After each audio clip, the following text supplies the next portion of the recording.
President Vladimir Putin of the Russian Federation, Prime Minister Anwar Ibrahim of Malaysia, Vice President Han Zheng of the People's Republic of China, Moderator of the plenary session, Alexandra Suvorova.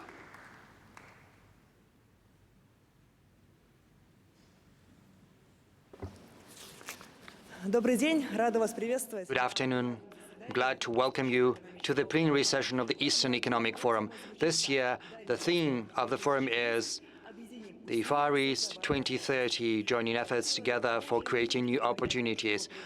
Mr. President, for many times now you've said that the 21st century's priority is the development of the Russian Far East, what has been done, what is yet to be done, how is Russia building its relations to the countries of the region. We'll search for the answers to these questions together, but before that, as is tradition, I would like to invite you to the podium, Mr. President. Over to you.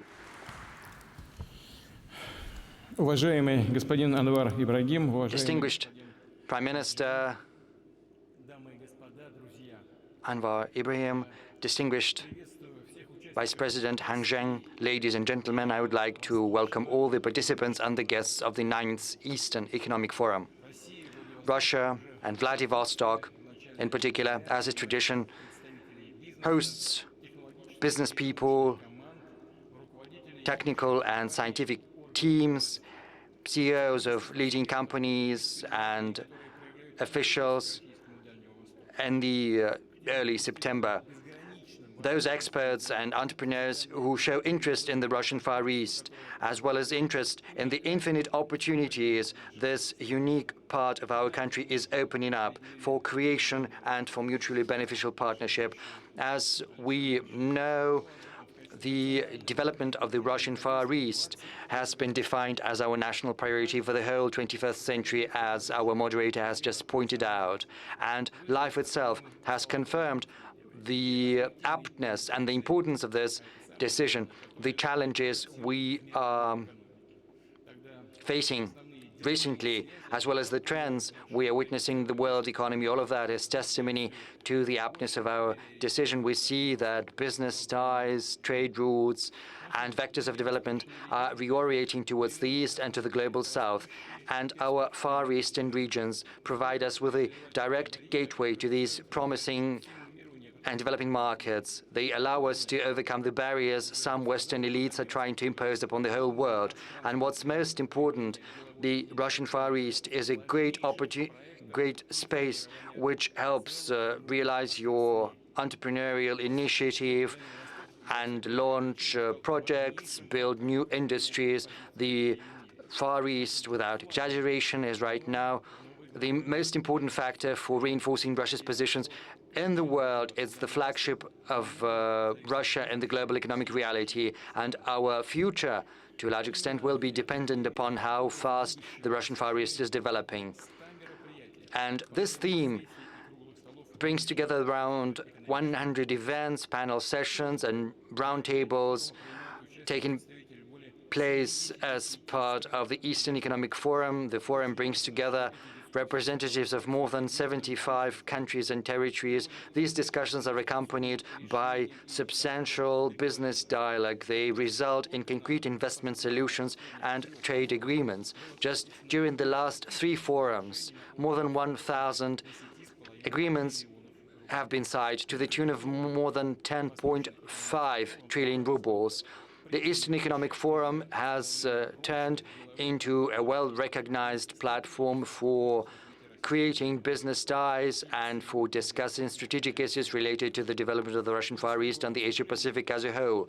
During my speech and my remarks, I'm going to talk about some concrete steps towards this goal. I'll talk about our proposals to foreign partners in terms of reinforcing investment, trade, production and technological cooperation in the Asia-Pacific. I'm also going to talk about the results as well as the plans we've got in economy, in infrastructure, and in the social sphere in the Russian Far East. I'll talk about raising the standards of living for the citizens of Russia living here. I'd like to remind you that starting from 2013, we've got a new strategic partnership as well as a comprehensive development strategy for the Russian Far East. This approach has turned out to be efficient over the last 10 years. We have either launched or are planning to launch more than 3,500 industrial, infrastructural, and technological, as well as educational projects. We see that the investment in the Russian Far East is growing 3 times over the last 10 years. It's 3 times as high as the average across Russia. And we see the outcome of this investment. We've got around 1,000 new enterprises, 140,000 new jobs. The industrial output dynamics in the region is 25% higher than on average across Russia since 2013. We've got 16 advanced development territories, and the free port of Vladivostok special preferential regime has been set up in the Kuril Islands, as well as a special administrative district on Ruski Island, which is hosting this forum. Incidentally, this district has allowed us to get assets back to Russia from offshores and from foreign jurisdictions to the tune of more than 5.5 trillion rubles. More than 100 companies are currently residing in this district, and we're going to move forward and forge ahead, improving the business climate in Russia and in the Russian Far East in particular. We're going to stick to new, more efficient approaches to cooperating with our foreign investors here. During the last Eastern Economic Forum, we announced the establishment of international advanced development territories in the Russian Far East. They should provide globally competitive conditions for foreign investors, especially from foreign friendly countries. The first international advanced development territory is scheduled to be set up here in Primorsky region. Our Chinese partners are showing a great deal of interest in that, as well as the Republic of Belarus, which can participate in building a new deep-water port here in Primorsky district. And I would like to ask the Russian State Duma and the government to accelerate their work on the draft law which is required for setting up such advanced development territories. Another factor is another regulatory decision we are about to make. Starting from September the 1st this year, our legislation stipulates the possibility of using foreign standards in design and construction. Of course, I'm referring to the standards of those countries where the resilience and security requirements for construction works are at least at the same level of as ours, or stricter. I do hope this approach is going to be implemented here, in particular in the advanced development territories in the Russian Far East. Another important testimony to cooperation with foreign partners is the development of Bolshoy Ussuriysky Island in Khabarovsk region. We intend to build big logistics companies here, border checkpoints, build new roads. In May this year, during my state visit to the People's Republic of China, our Chinese counterparts and we have agreed to work jointly on this project. This will give a powerful impetus to the development of Khabarovsk and the region as a whole. I would like to ask the government to work through all the organizational and financial matters to start implementing this plan starting from next year, 2025. Of course, one of the key issues for launching initiatives in manufacturing, in residential construction and development, and in upgrading the transportation network, we need to have in mind the supply of energy.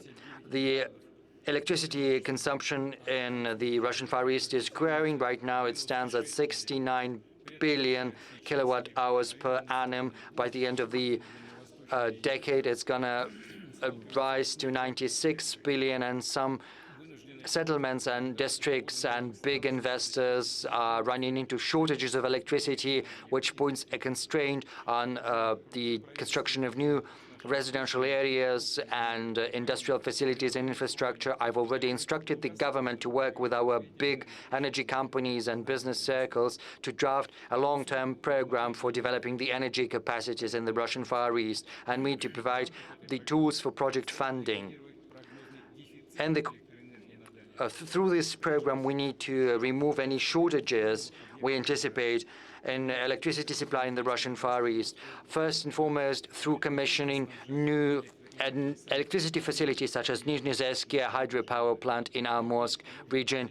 It'll provide energy to the region and to the eastern polygon of the Trans-Siberian Railroad. It'll help protect the territories against freshets. And I would also like the government to think about building NPPs in the Russian Far East. We spoke about that yesterday. And this plan should take into account both the current needs as well as the needs we anticipate in future among the business and our citizens. And of course, it should take into account the long-term goals.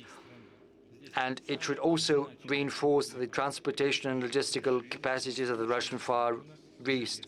The most important project in that regard is the expansion of the Eastern Polygon. Over the last 10 years, both in the Trans-Siberian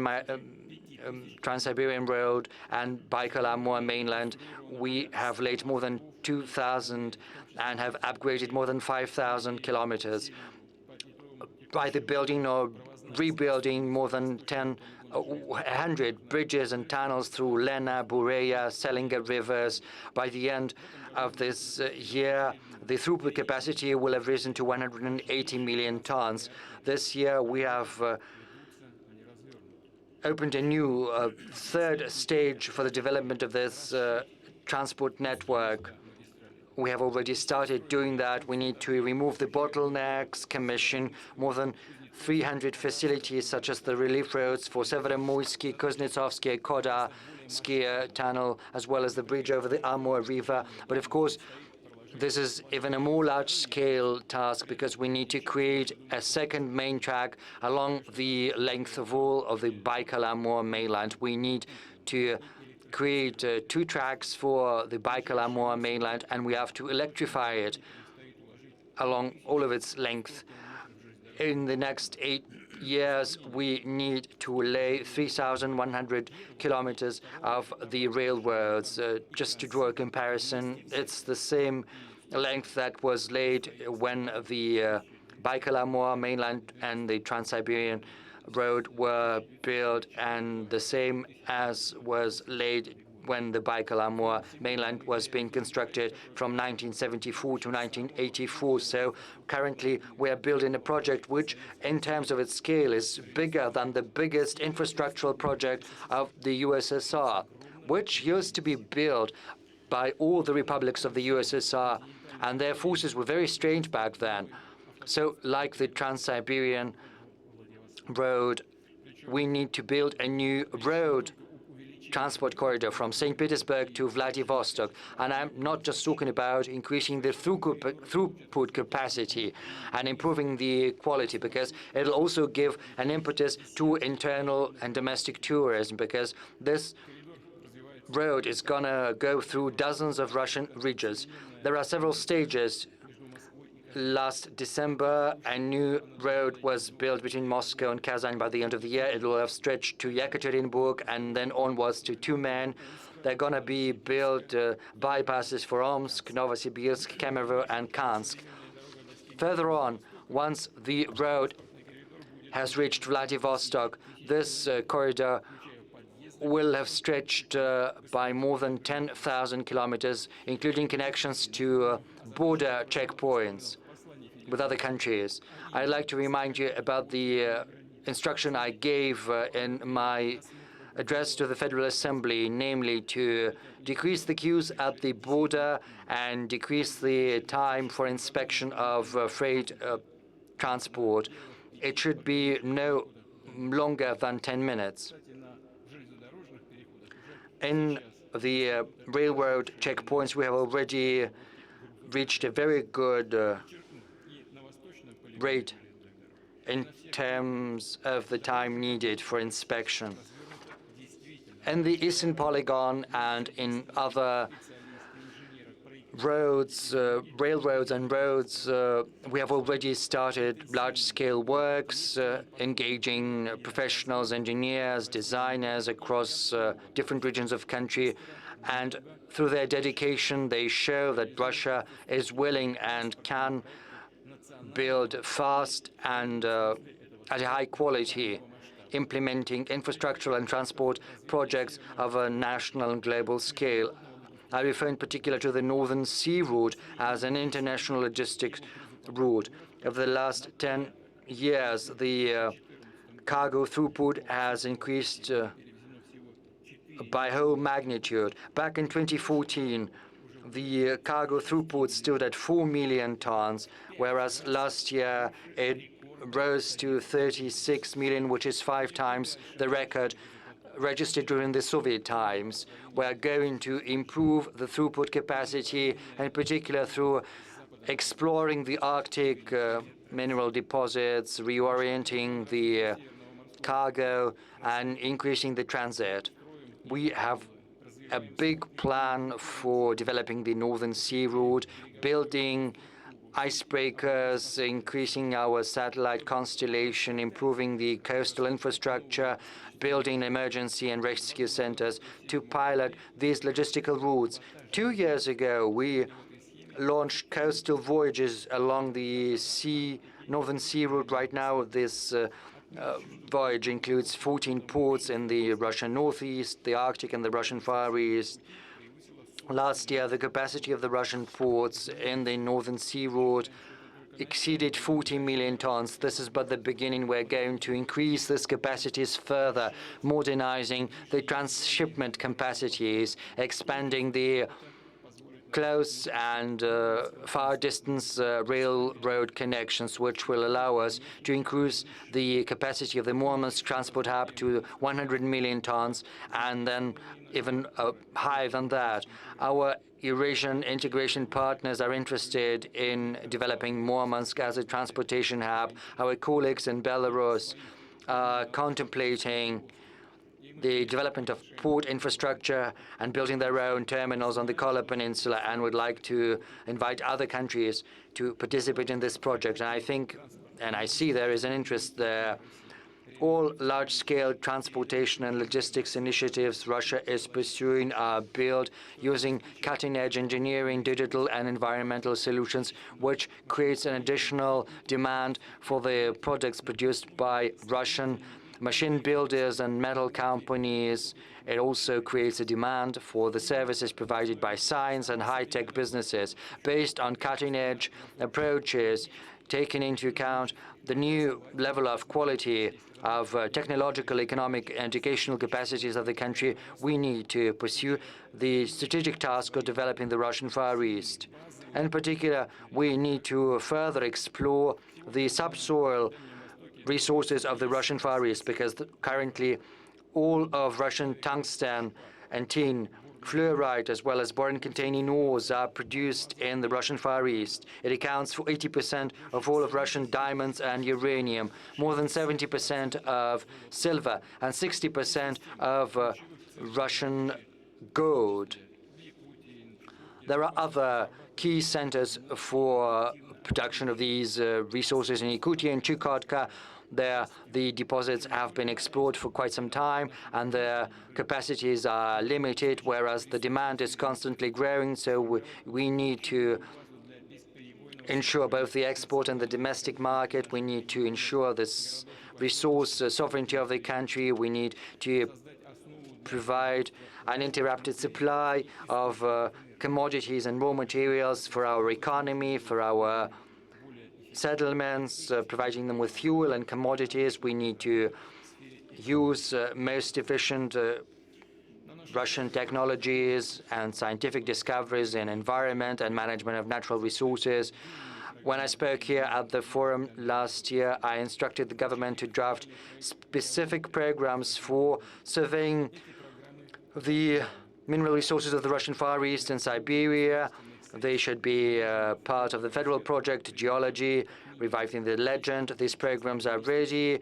We estimate that 1 ruble of government expenditure is going to attract 10 rubles of private investors, and this money is going to be paid back, and the profits are going to be great. There's going to be comprehensive effect, but we need to do that timely, understanding the timing of the investment. So I'd like to ask the government to provide the necessary funds in the federal budget for the next triennium at a level which is adequate for the goals we are pursuing, because we need to improve the geological surveying of the Russian Far East by several times. I talk about titanium, lithium, niobium, and rare earths, which are requisite for the economy of the future. We have all of those resources available. The potential of these industries will improve the attractiveness of the regions, create new jobs, improve connectivity and logistics. The potential is great. Will help create cutting-edge creative industries in the Russian Far East, help build the infrastructure for the big data economy and AI, for piloting UAVs for commercial purposes and civilian purposes. In order to tap the technological progress potential, we will continue to improve the scientific and educational potential of the Russian Far East. This region has already launched the construction of university campuses in Yuzhno-Sakhalinsk and in Khabarovsk, but that is not sufficient for the Russian Far East. I suggest we should embark upon several new projects, such as university campuses in Ulan-Ude, Petropavlovsk-Kamchatsky, and Chita.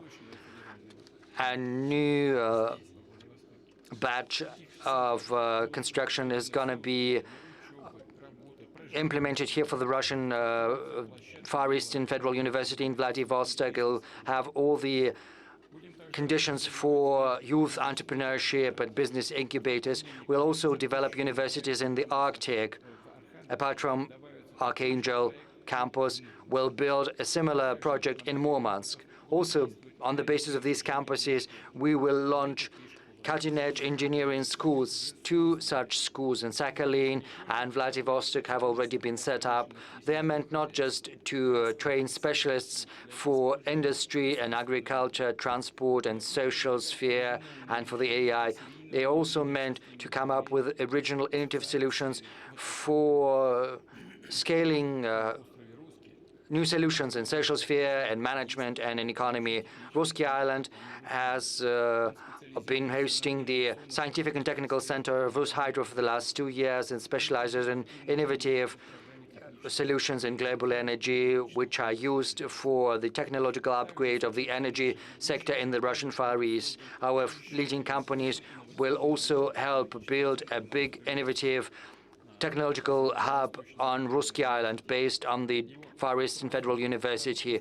It'll concentrate on research and practical solutions in marine engineering, biotechnology, biomedicine, and other promising avenues to be pursued. I would like to ask the governments from the government and from Primorsky region to use the tool of a Far Eastern concession for the implementation of this project. I would also like to ask them to think about the tools for attracting scientists from Russia and from other countries. I refer to competitive motivational projects as well as the social packages for the specialists and their families. Distinguished colleagues, we understand the success of implementation of our plans here in the Russian Far East and all over Russia depends first of all on people, on Russian families. I have said many times, we should not be guided by old logic. First we build plants and factories, and only then we'll think about those who work in these enterprises. Such logic is not just. It does not function in the modern economy, in the economy of the future that is being constructed around people. That is why, together with the new economic plans for the Russian Far East, we have also started major social initiatives. We have launched the mechanism of a unified subsidy. Thanks to it, we build and repair schools, kindergartens, clinics, hospitals, sports facilities. Urban environment is being improved as well as infrastructure. Today, we have already built almost 2,000 social and infrastructure facilities. Unified subsidy has become a powerful financial leverage for the mechanism of a Far Eastern concession. Its task is to attract private investment to social projects. Business companies have already invested more than 120 billion rubles for these purposes, and 36 such initiatives are already being implemented. For instance, here in Primorsky region, a year-round ski resort is being built. In London, National Museum and Theatre. In Petropavlovsk-Kamchatsky, a new public center is going to appear. In Khabarovsk, an art museum. In Magadan and Chita, sport facilities are being built. There, in Chita as well as in Birobidzhan, urban lighting is being fully modernized. Of course, we'll continue to support the work of Far Eastern concession. We'll keep adjusting it for the benefit of citizens and for the opportunities of business. What I would like to underline as well, today, in the context of the state and private partnership, schools, airports, bridges, highways are being built all over the country. Public transport is being renewed, but the volume of such projects is not very high, less than 3% of GDP or 4.4 trillion rubles. To develop this sphere more intensively, we need to improve relevant legislature and the mechanism of work of the state and private partnership. We should make the risks for all the parties, the authorities and the business, transparent, and they should be divided in a just way. For instance, when we implement publicly important projects, knowing the experience and established practices on the projects of technological sovereignty, I propose that the Corporation of Development VEB.RF be one of the obligatory participants of the projects in state and private partnership. The corporation would control the system of risk allocation. It would confirm the benefit of the project for the state as well as for the business. We have already spoken about this with Sergei Ivanovich, and the corporation is ready for that. The same goes for the project of financing, project financing factory that stimulates private investment. So I ask the government, together with VEB, determine the specific parameters and scale for deals in the context of state and private partnership that should be implemented with the obligatory participation of the VEB. Going further, it's important for the private investment to be attracted, having long-term plans of development of industries and territories, as well as our settlements, cities, towns and villages for their comprehensive development. That is why we actively promote principally new instrument to improve the quality of life of people. They are called master plans. Many people know about it. Our Russian colleagues mostly know about that. We have already confirmed such plans for 22 administrative centers and urban agglomeration of the Russian Far East, where more than 4 million people live. For instance, for a satellite city of Vladivostok, this master plan will unite in one logic of development a whole agglomeration of Vladivostok, Artem, and Nadezhdinsky district. And we should start implementing it since the next 2025 year. What is the specifics, the meaning of and the approach of these new master plans? We need to see what was done before on the local level. Economic and urban planning authorities were not interacting effectively. Economy, business were developing by themselves mostly. Construction, utilities, social infrastructure were separate. As a result, disbalanced decisions were made, and urban spaces were also disbalanced. Now, the region and local administrations have had a series of discussions with the residents and business. They have found problems, determined the potential on all the fields of development for every city, and there is an individual long-term model for every city. In fact, in the context of one document, we have the concept of social, economic, and spatial development for every city, with commissioning of transport, utilities, energy, and other kinds of infrastructure. And I'll repeat, the integral task here is to improve the quality of life of citizens. This is our goal. The most part of the events of the master plans in the Russian Far East are already designed, but I need to say right now that 70 facilities will be commissioned until the end of this year, and then the pace of implementing these master plans should be increased. To point out federal subjects and bodies that are the most active in implementing this work, the Ministry for Development of the Russian Far East has created a special rating. The leaders in implementing master plans now are Sakhalin and Magadan regions, the Republic of Buryatia, as well as Kamchatka and Khabarovsky territories. I thank colleagues for the pace gained, and I ask to keep building it up.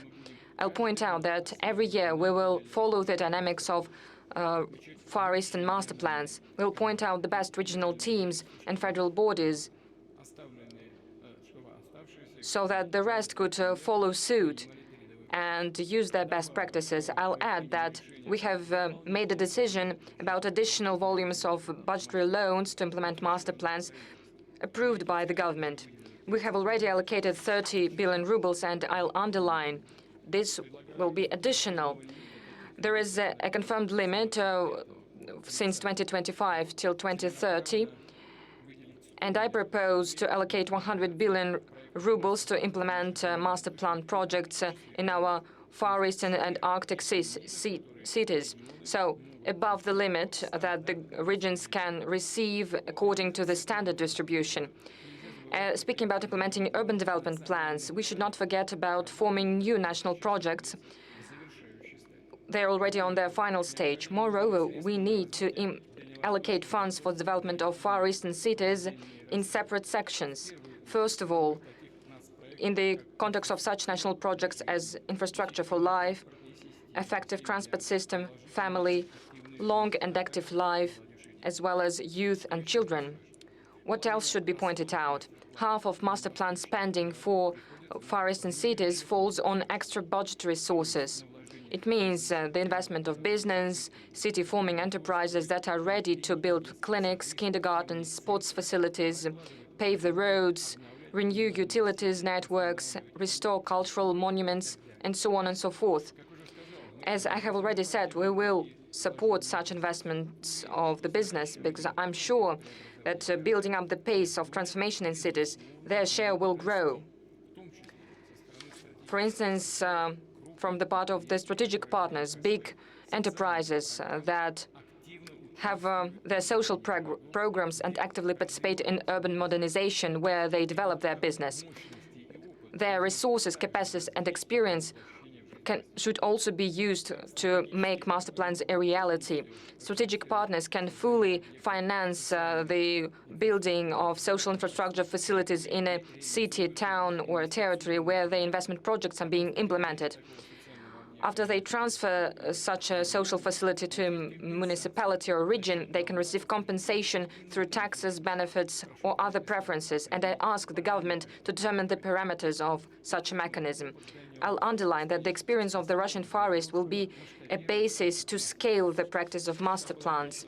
As it was pointed out in the message to the Federal Assembly, up to 2030, such strategic documents will be prepared for 200 settlements all over Russia. So we're going to scale this program. Now, 22 settlements in the Russian Far East, 200 settlements all over the country, including anchor cities that contribute to the strengthening technological sovereignty of Russia. Going further, comfortable urban environment and social infrastructure are an integral part of modern comprehensive residential development. Far Eastern investors implementing such projects have a right for preferences of the territories of advanced development in the context of the Far Eastern District instrument. Now it is being piloted in 7 regions. We plan to build 1,800,000 square meters of housing where almost 7,000 people are going to live. In the recent 5 years, the volume of annual the annual number of housing being built in the Russian Far East has doubled, and by the end of this year, we expect commissioning of 5,600,000 square meters of houses. important determining role is being played by the Far Eastern mortgage. As you know, we have distributed it also for the participants of the special military operation. The loan at a record low 2% rate can be used by young families where parents are less than 36 years old.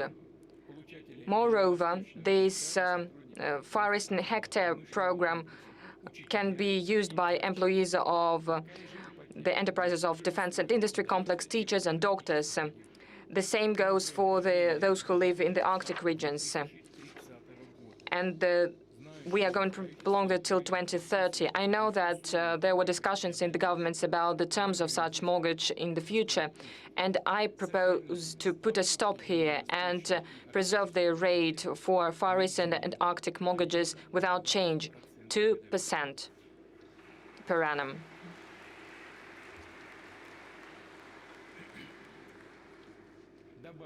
I'll add that since last year, in Primorsky territory, families that have a third child born can receive a payment to repay their mortgage loan in an increased size, not 450,000 rubles as all over the country, but 1 million rubles. And we agreed that the payment of the same size, 1 million rubles, should be introduced for large families in all the Far Eastern regions where the birth rate is below the federal district average.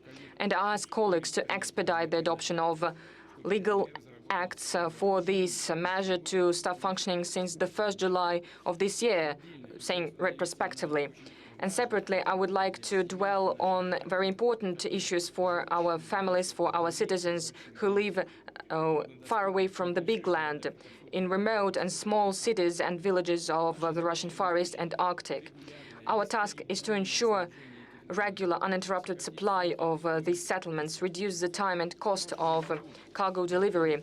Last year, we have adopted a law on northern delivery. Now we're planning everything in a centralized way on a federal level, and it is being implemented and coordinated in the regions. The transportation and maintenance of cargoes, of light support cargoes, are being prioritized. The supply and delivery of the northern delivery can be supported by budgetary loans. We're also going to develop the anchor transport logistic network of northern delivery, including highways, railway stations, sea and river ports and airports. Since the next year, the United Sea operator of the northern delivery is going to start working. It is going to deliver cargoes to Chukotka first, and then will expand the geography to Yakutia, Kamchatka territory, Arkhangelsk region, and Krasnoyarsky territory. Another topic goes for the medical servicing of citizens who live in remote cities and villages. There are settlements in the Russian Far East where you can go only by railway, and they lack doctors for medical and professional examinations to provide medical help. Since September this year, 5 Far Eastern subjects of our federation, and the next year in the 8 subjects, a mobile consultative and diagnostic center is going to operate. In fact, this is going to be a train, and it will be a real modern clinic and a pharmacy on wheels with cutting-edge equipment and doctors that are going to conduct different kinds of researches. They'll consult with their colleagues from the leading scientific centers of Russia. They'll use AI technologies to form medical reports. And of course, they'll provide professional help, because all the citizens of our country need access to medical help, regardless of where they live. And I would like to thank RZD company, all the doctors, nurses, railway professionals, and other professionals that participate in this honorable and really needed project. And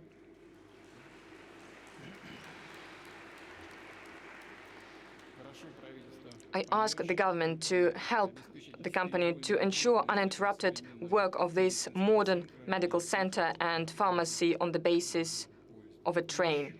One more thing, to strengthen ties between cities and villages of the Russian Far East, will continue developing domestic air connections. By 2030, as already said, the number of passengers in domestic flights in the region should grow up to 4 million passengers a year. I've already instructed the government to approve the corresponding plan of specific steps and events. Its preparation has prolonged, so I asked to make all the necessary decisions rapidly. Another important issue is the aircraft fleet. We need to build our own planes that should be reliable, of high quality, and we need the big numbers. That is why I asked to expedite the elaboration of passenger version of light multi-purpose Baikal plane. We need to launch its serial production as soon as possible. And the cost and technical characteristics of the plane should be competitive so that the price of the flights would be accessible for citizens. If the situation is different, then we need to subsidize it.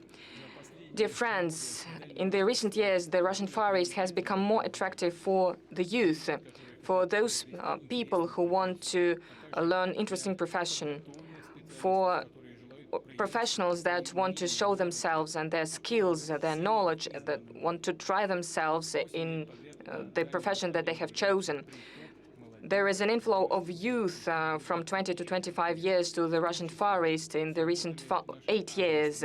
Our targeted measures of support have functioned. For instance, local teacher, local doctor, local medical assistant have functioned, and teachers and doctors that go to the Russian Far East to work in the towns and cities receive up to 2 million rubles, and mid-level medical workers receive up to 1 million rubles. We are going to prolong this program until 2030, and the payout ratio is going to be increased. It will be a double Far Eastern payout ratio.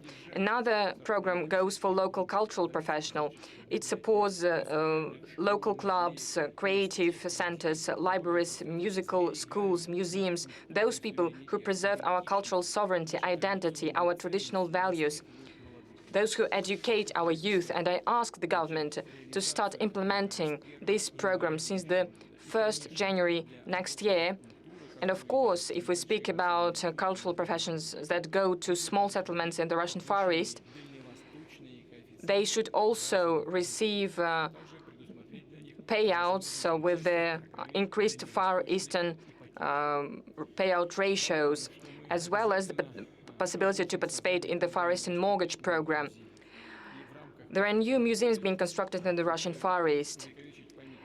For instance, in the context of this work, we are going to preserve the memory about the Kuril landing operation in the August-September 1945. It was one of the last battles of the Second World War.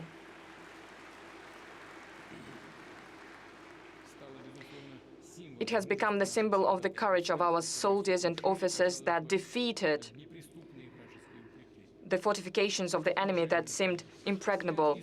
Distinguished colleagues, the whole story of the Russian Far East, of this enormous region that covers more than 40% of our country, is written by committed, brave, strong-willed people. They explored and protected these lands. They preserved the traditions of indigenous people. They opened new places on the map of Russia. They built cities, factories, they paved the roads, they found deposits. Our predecessors that developed the Russian Far East were dedicated to their cause and to our fatherland. And the love for the motherland helped them to set really important big goals. Their heroism, self-sacrifice, and achievements today inspire everyone for the deeds. Everyone, or different professionals, doctors, teachers, cultural professionals, teachers in universities, businessmen, all those who work in the Russian Far East are planning to connect their life with this region, including managers of the regional and municipal commons. Since 2022, there is a Muravyev-Amursky program functioning in this region. It trains the personnel for public service. It is also going to include Arctic. The program is in demand and the competition is very high, up to 80 people for a place. Young and ambitious people see that the development of the Russian Far East and Arctic is one of the most interesting and promising tasks before our country. That is why we're going to prolong Muravyev-Amursky program until 2030. I'll repeat, together, the authorities of all the levels, business community, public organizations, citizens, need to participate in implementing new national projects and programs for them to receive a wide Far Eastern dimension. This way we'll make a step forward in developing this strategically important region of Russia and improving quality of life of people. And of course, we're going to widen the ties of the Russian Far East and our whole country with foreign partners, states and companies, our friends that are interested in a solid, long-term, mutually beneficial cooperation. This way we'll continue strengthening the positions of Russia in the world. And I'm sure that together we'll achieve these goals without any doubt. Thank you for your attention.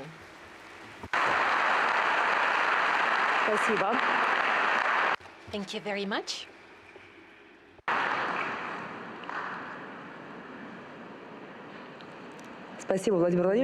Thank you very much, President Putin. Shortly, I will give the floor to our distinguished guests, but before that, I have a couple of questions to you, if I may. If we are to look at the data of the Russian Statistics Agency for 2022, we see that the total population of Vladivostok is a bit more than 7.8 million people.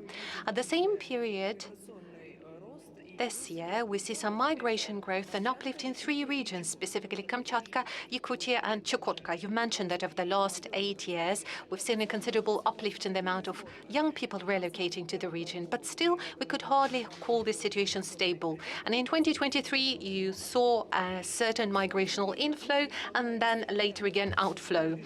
So one of the measures that could help us motivate people to stay in the Far East are those master plans that you mentioned in your speech. So how do you think, in order to make life of people here at the Far East better, what should be done? I understand it could take a long time to answer this question. Definitely. We certainly need to do more than we have done up until now, but at least we need to focus our attention on 2 major aspects.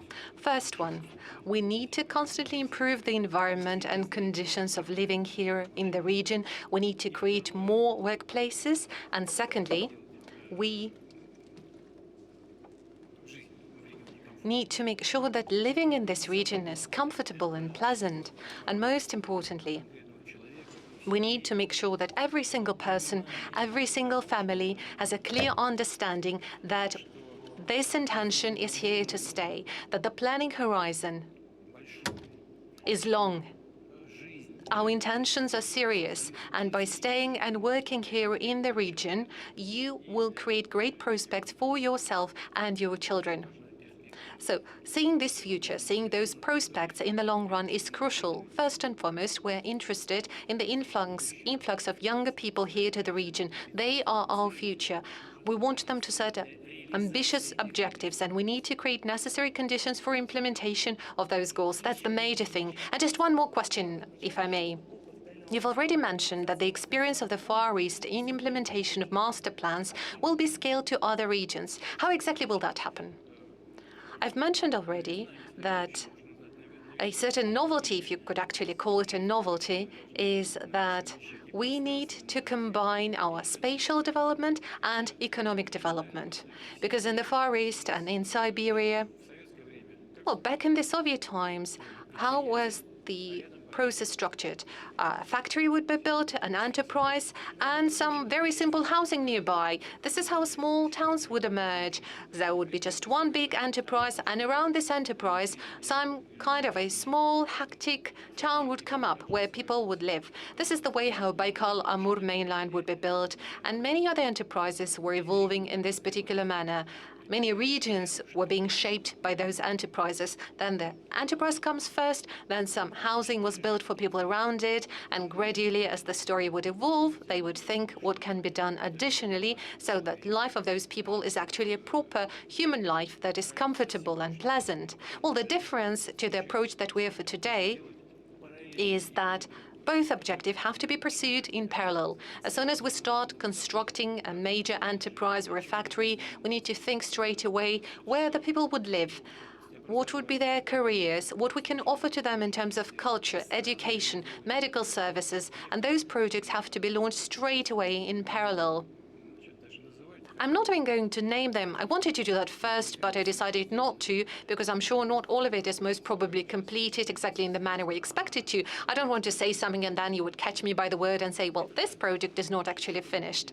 That is true, that may be the case. But the major principle is exactly as I stated, to do this work in parallel on creation of the infrastructure for people and development of industry and economy in the broadest meaning. Thank you. And now, as promised, I would like to give the floor to our distinguished guests. I apologize. I'm very sorry for interrupting. As I mentioned, there are 22 residential locations that we try to develop right now according to those principles. And generally, in the nearest years, we are going to focus on more than 200 locations all around the country. Thank you. And now it is my honor to give the floor to His Excellency Prime Minister of Malaysia. Your Excellency, Mr. Ibrahim, please proceed.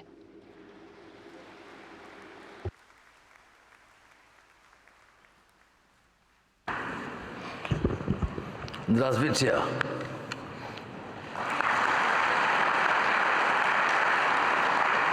Dear President Vladimir Putin, Vice President of China, Han Zhou, Excellencies, distinguished guests, ladies and gentlemen. First and foremost, I would like to express my gratitude to President Vladimir Putin for inviting me to this preeminent and momentous forum here in Vladivostok. It is also momentous for me on a personal level because, believe it or not, this is my very first visit to Russia. More than 50 years ago, when I was still an active youth leader, I flew Aeroflot and transited Moscow airport on my way to Belgium for the International Youth Conference. We were not allowed to disembark, only to the transit hotel. So I never got the chance to set foot on Russian soil. And it's real pleasure here to be finally in Vladivostok, where history blends seamlessly with progress and where the vastness of Russia meets the boundless promise of Asia-Pacific. As a crossroads of commerce, this city has been shaped by diverse influences, reflecting a rich heritage of Russian and East Asian traditions, making Vladivostok a concert of cultures. Beyond its economic significance, Vladivostok holds a distinctive place in Russian history as a vital seaport and eastern terminus of the legendary Trans-Siberian Railway. This city truly embodies Russia's connection with the East. Here, we find a powerful symbol of our gathering, a convergence of geography, ideas, aspirations, and futures. Since its inception in 2015, the Eastern Economic Forum has consistently drawn visionaries and leaders from around the world. This is fitting, as Northeast Asia, which includes the Russian Far East, is a region of vibrant economic dynamism and immense potential. Indeed, it contributes about a fifth of the world's GDP. I would therefore like to thank President Putin for his vision and leadership in establishing this forum, which continues to foster meaningful dialogue and collaboration.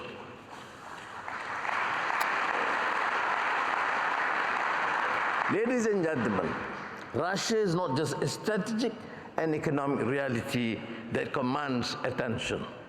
Indeed, as a cultural, intellectual, and scientific force, Russia's prominence on the global stage transcends the confines of commerce and geopolitics, reaching deep into the very fabric of human history and thought. Russia's preeminence stems not from military might or economic leverage, crucial as that may be, but from the enduring power of ideas, the beauty of artistic expression, and an unwavering pursuit of knowledge. These achievements form the bedrock of the remarkable soft power, earning Russia a place of global respect and admiration, influencing the hearts and minds of people around the world. For me personally, this influence is most powerfully felt in literature. I say this with earnest conviction because having drunk deeply from the wellsprings of English and Malay literature in my early education, and then later having immersed in the works of Dante, Shakespeare, and Milton, I do believe that life would be so much poorer without literature, particularly Russian literature.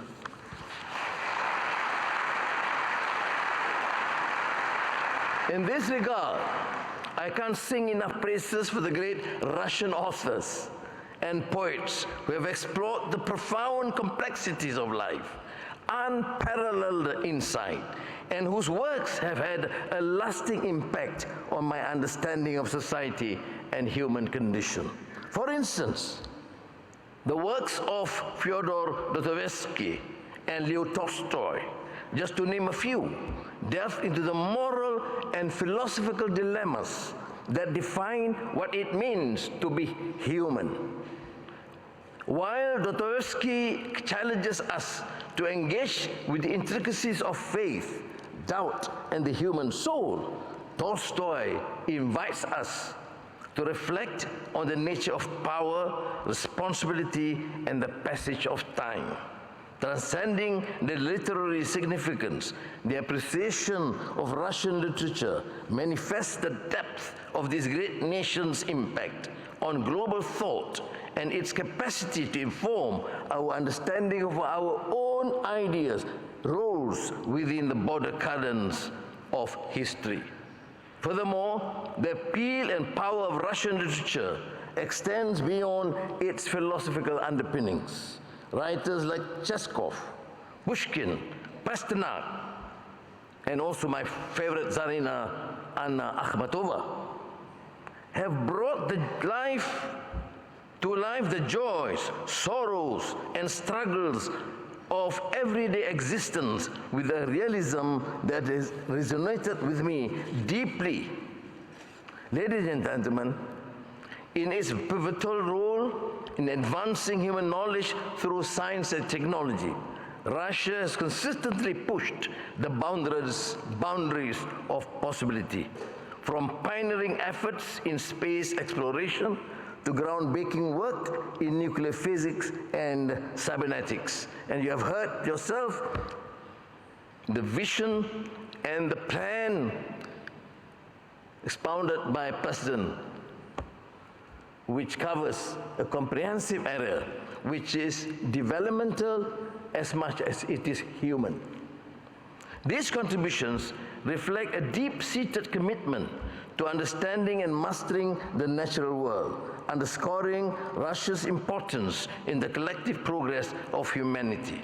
We are witnessing a troubling trend of protectionism that threatens to fragment the global economy. The rise of tariffs, trade barriers, and restrictions on technological exchange constitute troubling developments. In this regard, the rise of the global south does not signify merely a shift of economic power, but a reconfiguration of global influence, encompassing countries across Asia, China, India, Africa, and Latin America. the Global South is on a trajectory to play a pivotal role in reshaping the future of the world economy.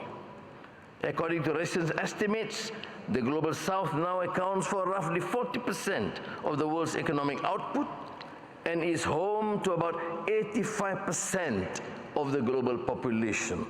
By 2030, it is projected that 3 of the 4 largest economies will be from the Global South.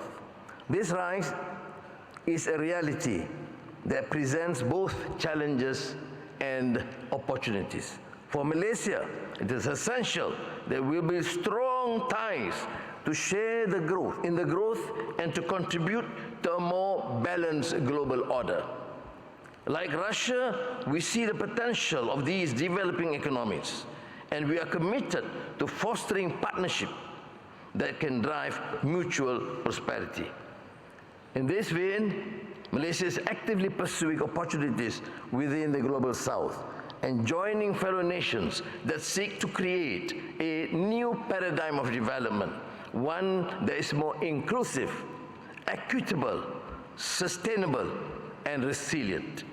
In a world of increasing complexity, our future prosperity depends on our ability to adapt, innovate, and build relationships that cut across traditional boundaries. The Global South is rising, and Malaysia intends to rise with it. Being an open economy, Malaysia prides itself on doing business with the entire world, and we have benefited greatly from being a vital node in globalized supply chains. Central to this effort is the Madani economic framework, which has implemented structural reform initiatives to trailblaze a more sustainable, inclusive future path for our nation. In Malaysia-Russia bilateral relations, one area ripe for collaboration includes Islamic finance, where Malaysia is regarded as a global leader, boasting a robust ecosystem of institutions that not only adhere to Sharia principles, but also drive innovation in financial investments.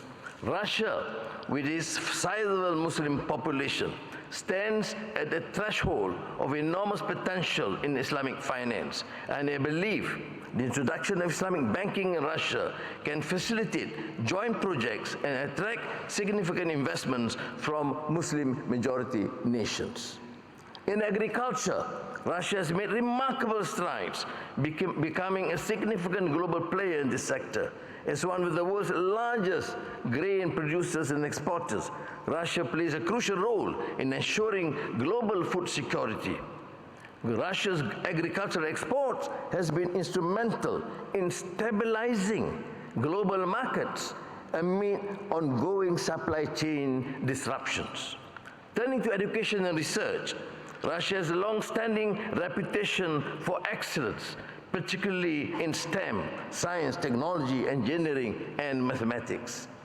Fields Russian universities have consistently ranked among the best globally, producing world-class scientists, engineers, and researchers.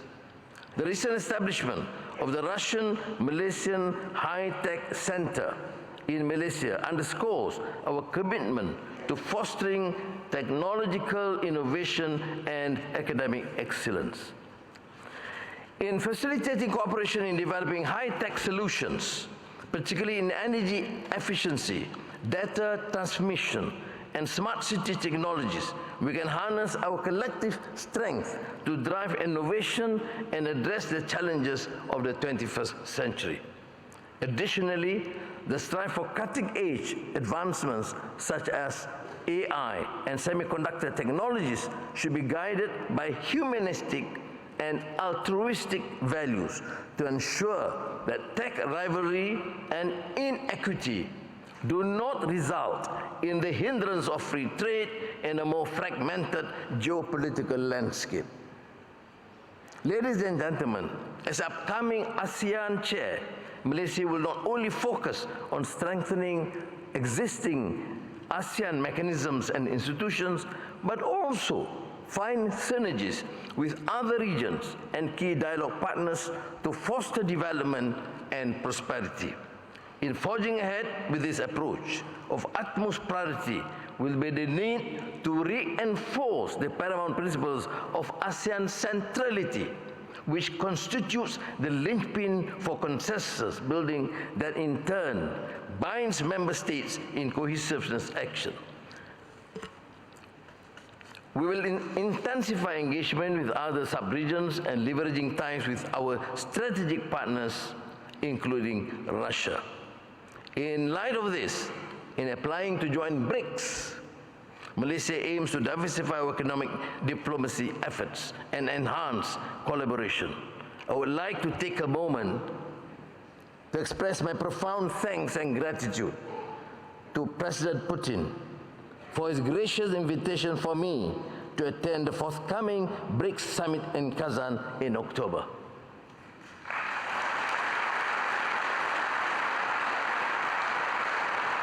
We are entering an era marked by intense superpower rivalry, significant global economic upheavals, as well as trade and technology as tools to consolidate power bases against the growing existential threat of climate change.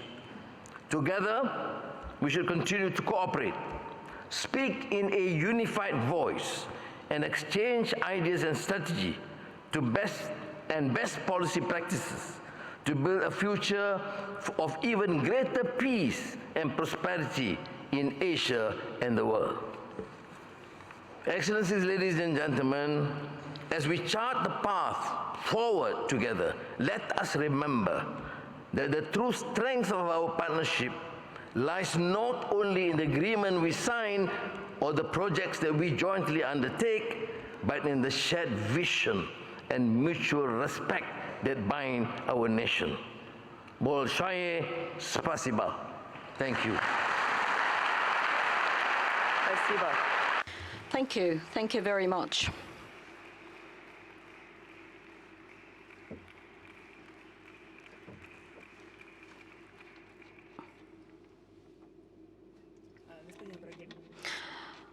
Mr. Ibrahim. Well, first of all, I would like to congratulate you with having reached us, and I'd like to say a few words about the philosophy of the Russian soul and the future accession of Malaysia to BRICS. What are the benefits of joining BRICS for Malaysia? A globalized world. We believe in continuing our trade relationship with all. We have traditionally, cumulatively, very strong investments in trade with the United States and Europe. We are building a greater collaboration with China, who has become a stronger bond together, and China remains one of our major and key partners. Russia has been traditionally a good country that we work well diplomatically. But as I said to President Putin last night, there is vast opportunities. Russia has seen its resilience, its capacity to expand in all sectors. Now, being in BRICS would allow us to benefit and share. Malaysia now is this hub for semiconductor in the region. There are some fields that we can share, but there are a lot of other areas we can. But I think the Global South network of BRICS would give us an opportunity to leverage, to ensure that there is a fair trade practices, that the international financial infrastructure is not monopolized by one country or one region. And then essentially, it will be beneficial not only to Malaysia, but I think to the global South and naturally to the whole world. Thank you. Спасибо.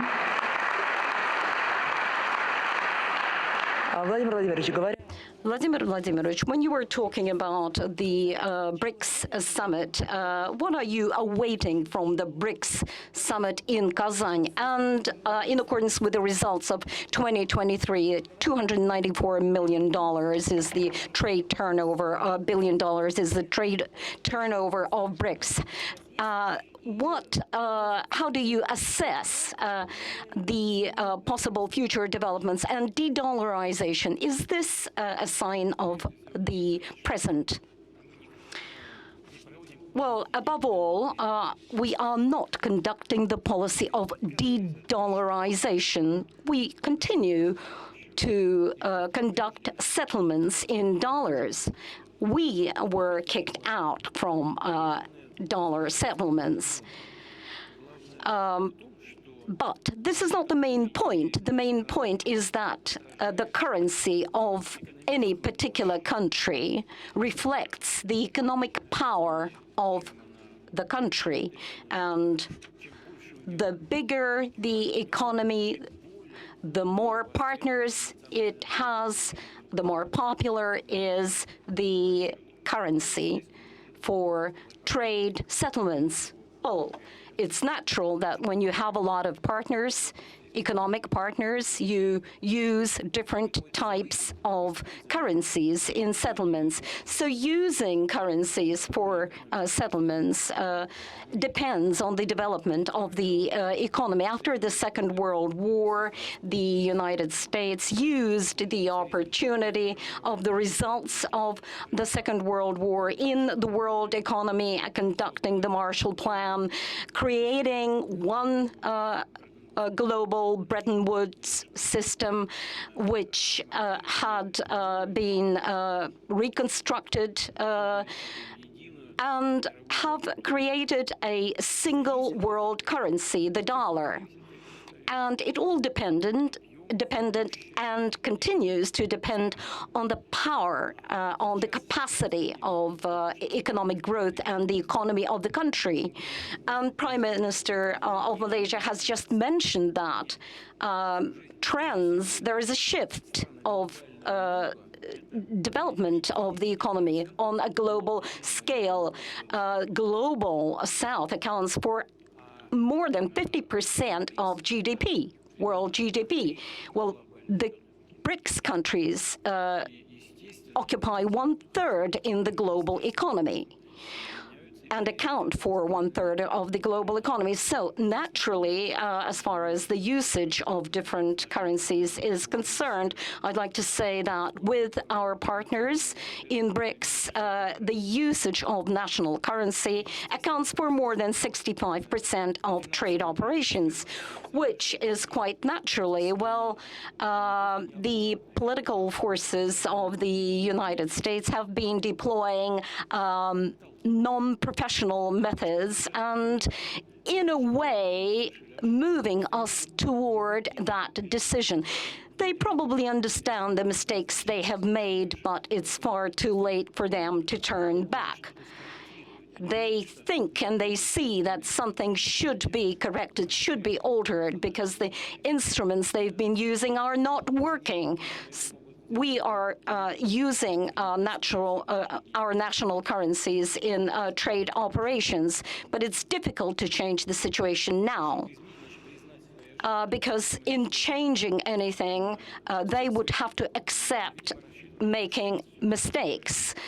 So they've been calculating in such a way that we would be destructed, which hadn't happened, but the tendencies are obvious.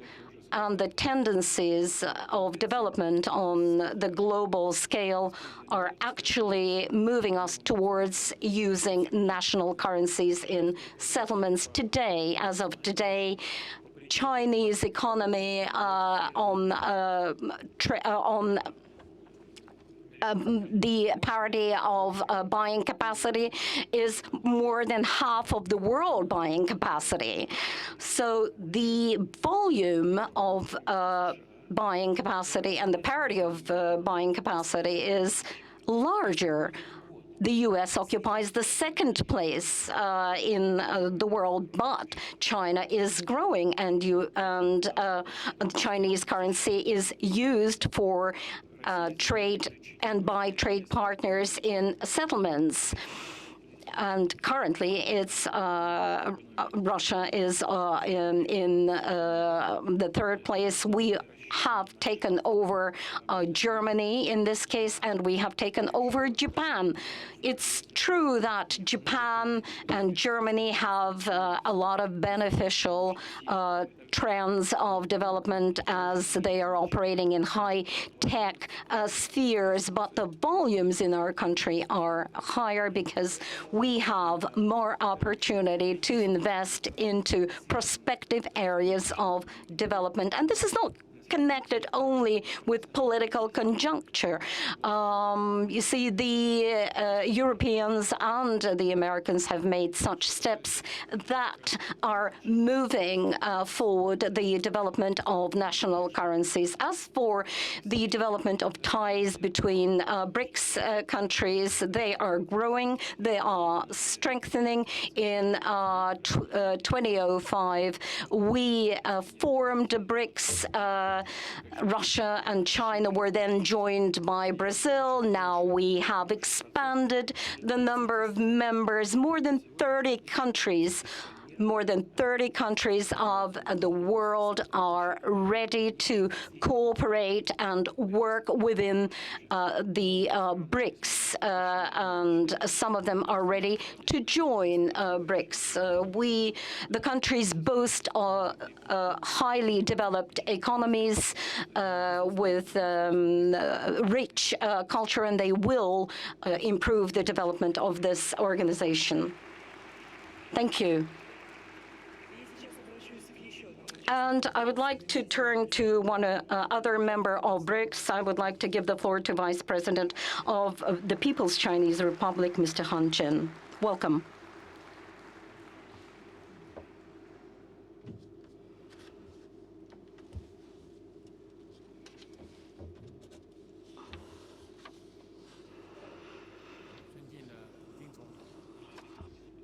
Esteemed President Putin, esteemed Prime Minister Mr. Anwar, Your Excellencies, ladies and gentlemen, hello. I'm very glad to take part in the 9th Eastern Economic Forum. Allow me, on behalf of the President Xi Jinping, to congratulate you with the beginning of the work of this forum.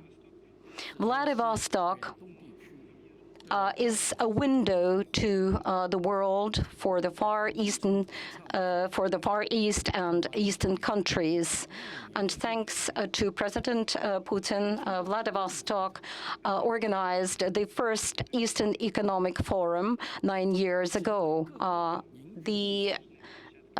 This is a very important foundation for the development of cooperation between Eastern countries. The main topic for our future discussion and development is the development of the Far East and its key role in the development of the Eastern area and the Eastern region. Our main aim is development of cooperation, mutual trust, and mutually beneficial ties.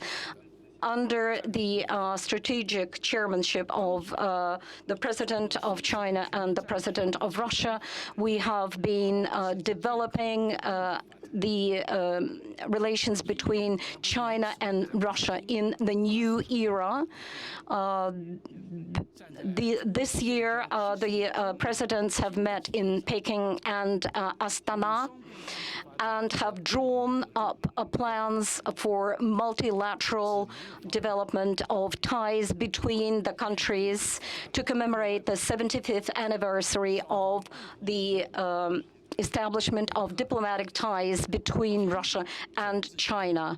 We will overcome all the difficulties following this path, and on this path, solving and resolving the burning issues for our countries and developing mutually beneficial ties in the economy and developing the economy.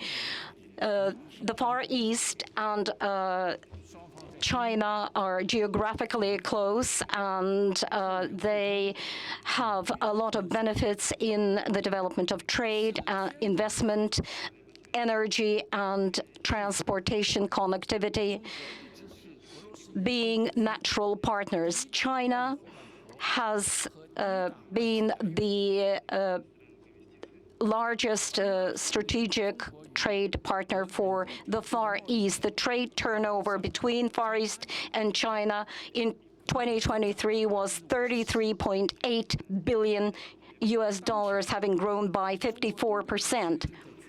Currently, in the northeast of China, we are cultivating the openness of China in connection with the development of ties with the Far East and Russia. The cooperation of Far East and northeast of China is one of the most important issues, and we must point out the successful 8th Russian-Chinese Expo conducted in Harbin.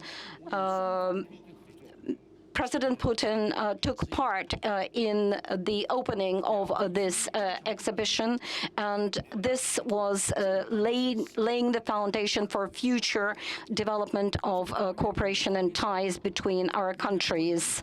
We are ready, together with the Russian government, to be guided by the treaties and agreements on the development of trans-border structures and infrastructures to grow the scale and the quality of our relationship and cooperation and continue the long-term development of Chinese and Russian relations, to make a contribution into the prosperity and development of the region. On the basis of the changes which have taken place on the international arena, and our hopes towards peace and peaceful coexistence are becoming the main trend. The initiatives on global security and global initiatives of the development of civilization, which were put forward by President Xi Jinping, have become the main trends for the development and given impulse for the development of mutually beneficial ties and development of our countries. We are ready to consolidate our efforts in bringing peace and prosperity to the region and the world. In connection with that, I would like to propose the following. Firstly, to adhere to the principles of openness and inclusivity, to cooperate in the sphere of different trade and cultural ties, and to focus towards mutually beneficial ties and mutual benefits, to counter protectionism and counter unilateral sanctions and pressure on countries.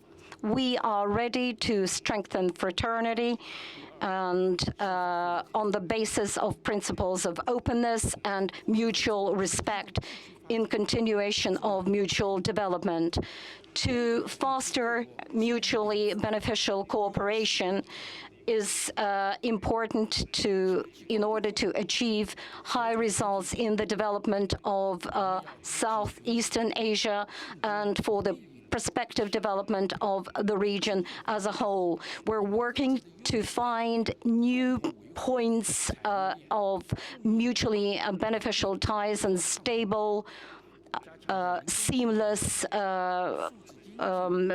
supply chains in such new areas as artificial intelligence, green economy.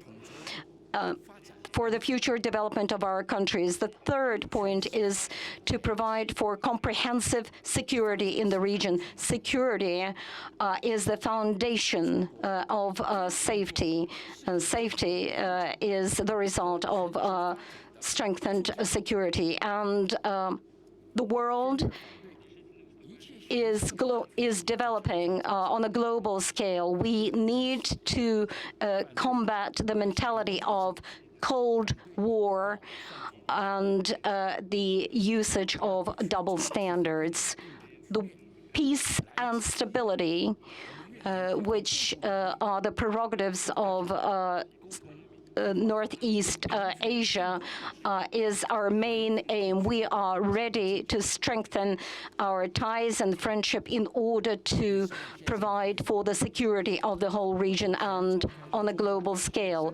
Esteemed ladies and gentlemen, the third plenary session of the Communist Party of China has taken place not so long ago, and Chinese modernization follows along the lines and plans for its future development on a high level of openness, strengthening of ties, opening up the region for peaceful coexistence between countries. We are ready to develop modernization and on the basis of mutually beneficial cooperation between countries and on the basis of flourishing economy on a global scale.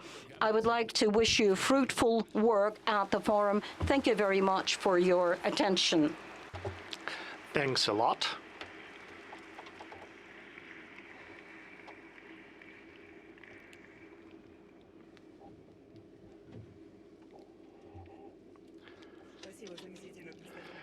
Thanks to the Deputy Chairperson of the Chinese People's Republic, and I would like to talk about the acute issues of the agenda, and it refers to the development with the AIPAC and the armed forces of Ukraine are striking the facilities in the border areas of Russia. How do you assess the situation at different fronts and in the border areas? What are the perils taken into consideration that the strikes are against the NPPs?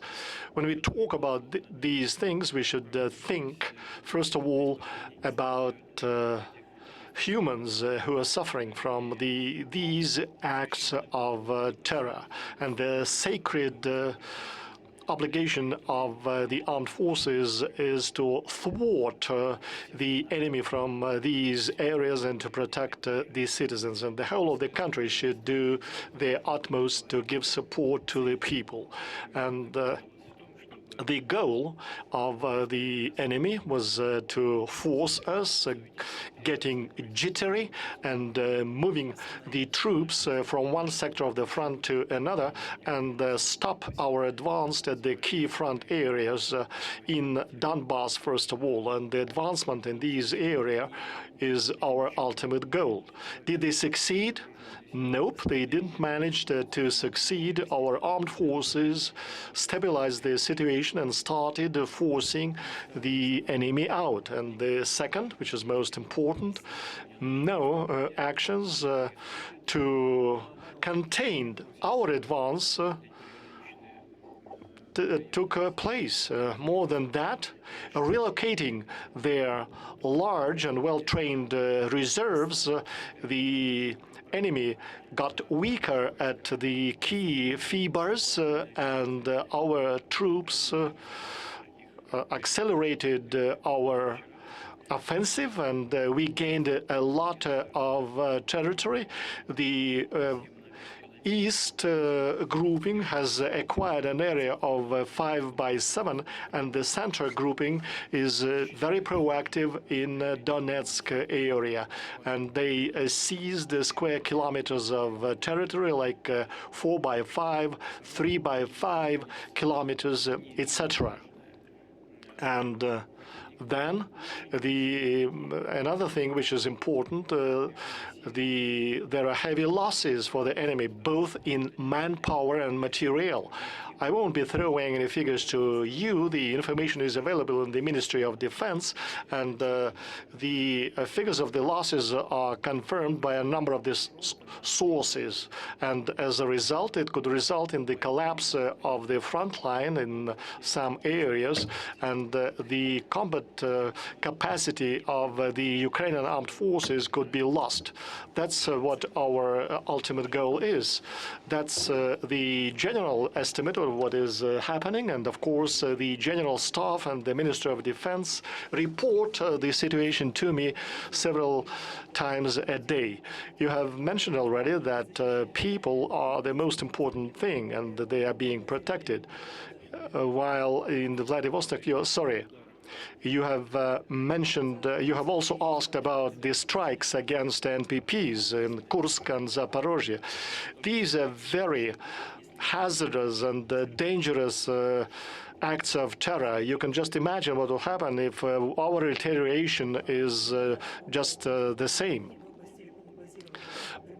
You have visited the base of Flotilla, and you had a discussion of the sea commanding officer of 155th Brigade of the Marines, and you had the discussion with the CEO, and one of the issues discussed was providing residential quarters to the personnel. And it's a contradiction, isn't it? And not quite.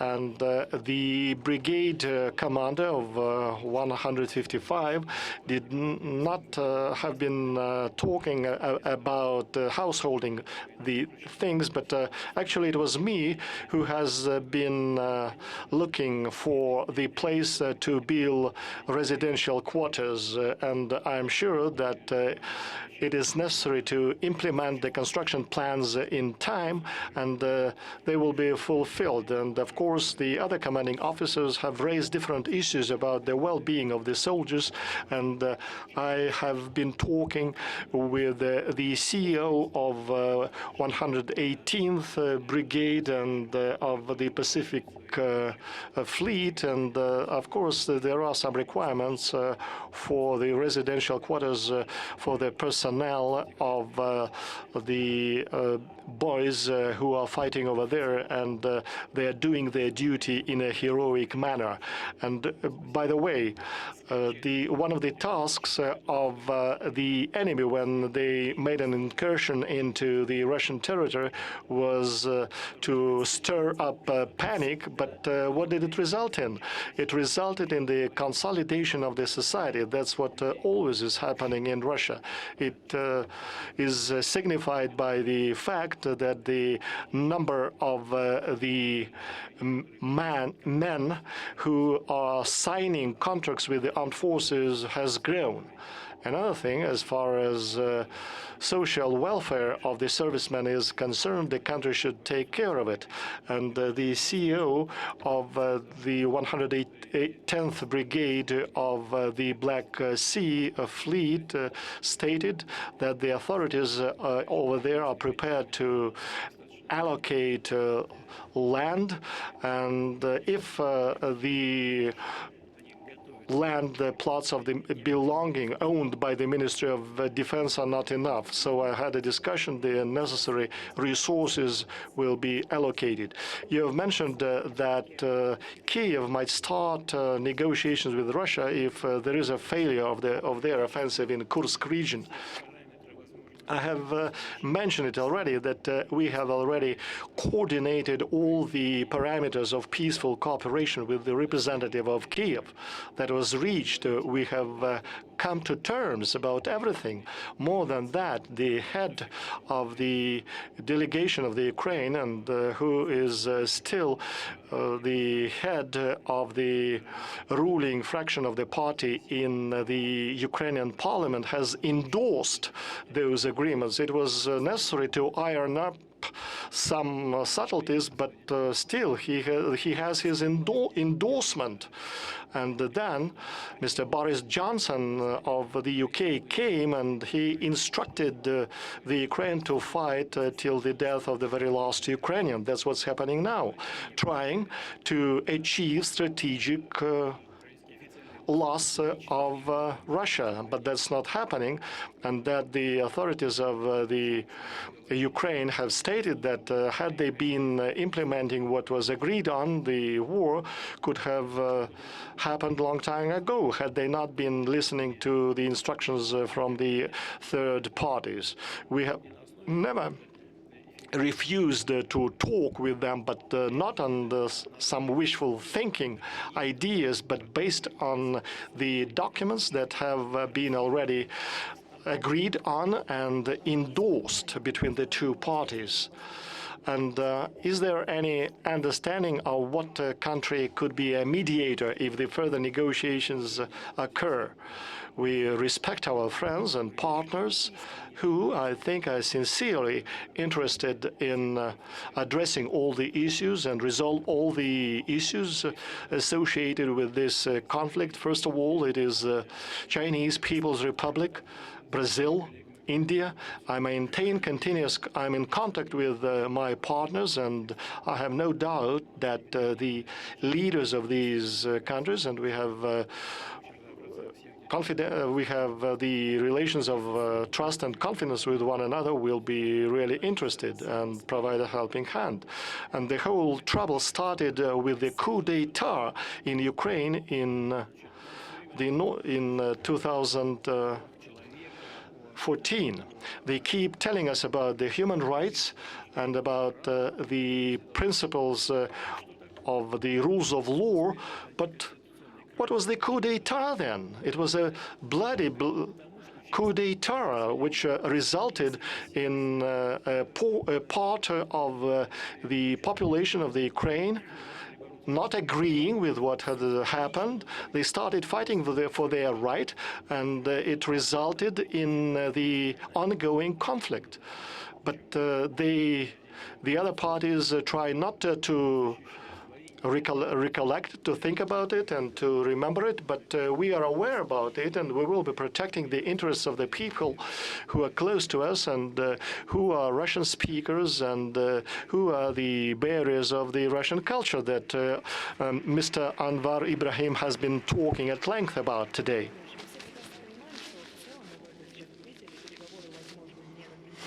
So we understand that the negotiations are possible not with Kiev, but with its foreign mentors. Do you think if the negotiations are over there, do you think it will be possible to believe the agreements? And because repeatedly Russia has been deceived, because it refers to the advancement of NATO to the east. Is there understanding how to deal with them now? We understand who we are dealing with, and these are the parties and the people who disregard the opinion of the others and then do not stand on their word, and they violate the signed agreements, the legally binding documents, but we should look for such guarantees and assurances that could be working. But the most important guarantee and assurance of security is the growth of Russia's economy and military potential of the Russian Federation, and reliable and stable relations with our partners and allies. Mr. Anwar Ibrahim, we have discussed it now with President Putin that Russia has been trying to find a peaceful solution. And why do you think the negotiations in Istanbul were a failure and the negotiations failed? Well, I mentioned to President Putin last night that I happened to be on a visit to Istanbul, and President Tayyip Erdogan asked me to extend for a day because he was busy monitoring the development of the progress of the negotiations. And naturally I knew, and I thought at that time that the issue will be over because apparently both parties have agreed the principles and the parameters. So I think I am, of course, of the view that you must secure peace, and it will help immensely not only with these two countries, but the entire world, because it is disrupting the global chain supplies and etc. But you must start from somewhere, and as I understand, the parameters laid down in Istanbul was probably the basis for that understanding, and should work from there. And I think both sides have agreed, and I think President Putin is right. We support the initiative, but we must begin somewhere with the parameters that is fair and just. And one cannot renege on a commitment on these issues. And I think most countries should then implore that some basis, particularly that was agreed upon, must be honored, so that we can secure peace as soon as possible. Александр, извините. Да, вы сказали о том, что нам не удалось. You have mentioned that we have not agreed with the help of President Erdogan, but we did manage to come to terms, to agree, and the document has been endorsed by the Ukraine. It means that on the whole, these agreements and the terms and conditions of the contract satisfy the Ukraine, and the only reason it was not implemented because they have been instructed and lectured not to live by the contract, and the ambition of the West was to reach a strategic loss, strategic defeat for Russia, to break it into pieces, and they believe that here is the manna from the heaven, and they will manage to achieve the strategic goals that they've been striving to achieve for centuries. Boris Johnson came and he said, no, keep fighting, and that's why they're still fighting. I was under the impression that those that are the leaders of the Ukraine are aliens or foreigners for their own countries. They do not think about the destiny of their own country, because such heavy losses, I don't know what they will be doing in the future. It is necessary now for them to bring down the age bracket for to drafting people and doing what they did in Nazi Germany, Hitler Jugend, but that will not help. Next step will be to draft students, and it will bleed the country. And I'm just under the impression that it's not their peoples, but the relatives of the leading elite live abroad. They hop abroad, and that's it. So they're just covered, and they proclaim the nationalistic slogans and fooling their populations. But once again, I would like to state that if there is a desire of the Ukraine to carry on with the negotiations, I can do that, but based on the agreements that were achieved in Istanbul. And another subject matter, there is such a notion as Malaysian economic miracle, thanks to the economic zones that you have set up.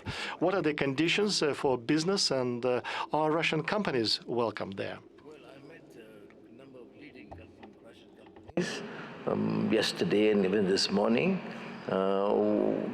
We as a policy do not regard, as Vice President of China mentioned, we do not accept unilateral sanctions, but we are, of course, trying to resolve that so that we are not seen to be confronting any power or economic power in particular.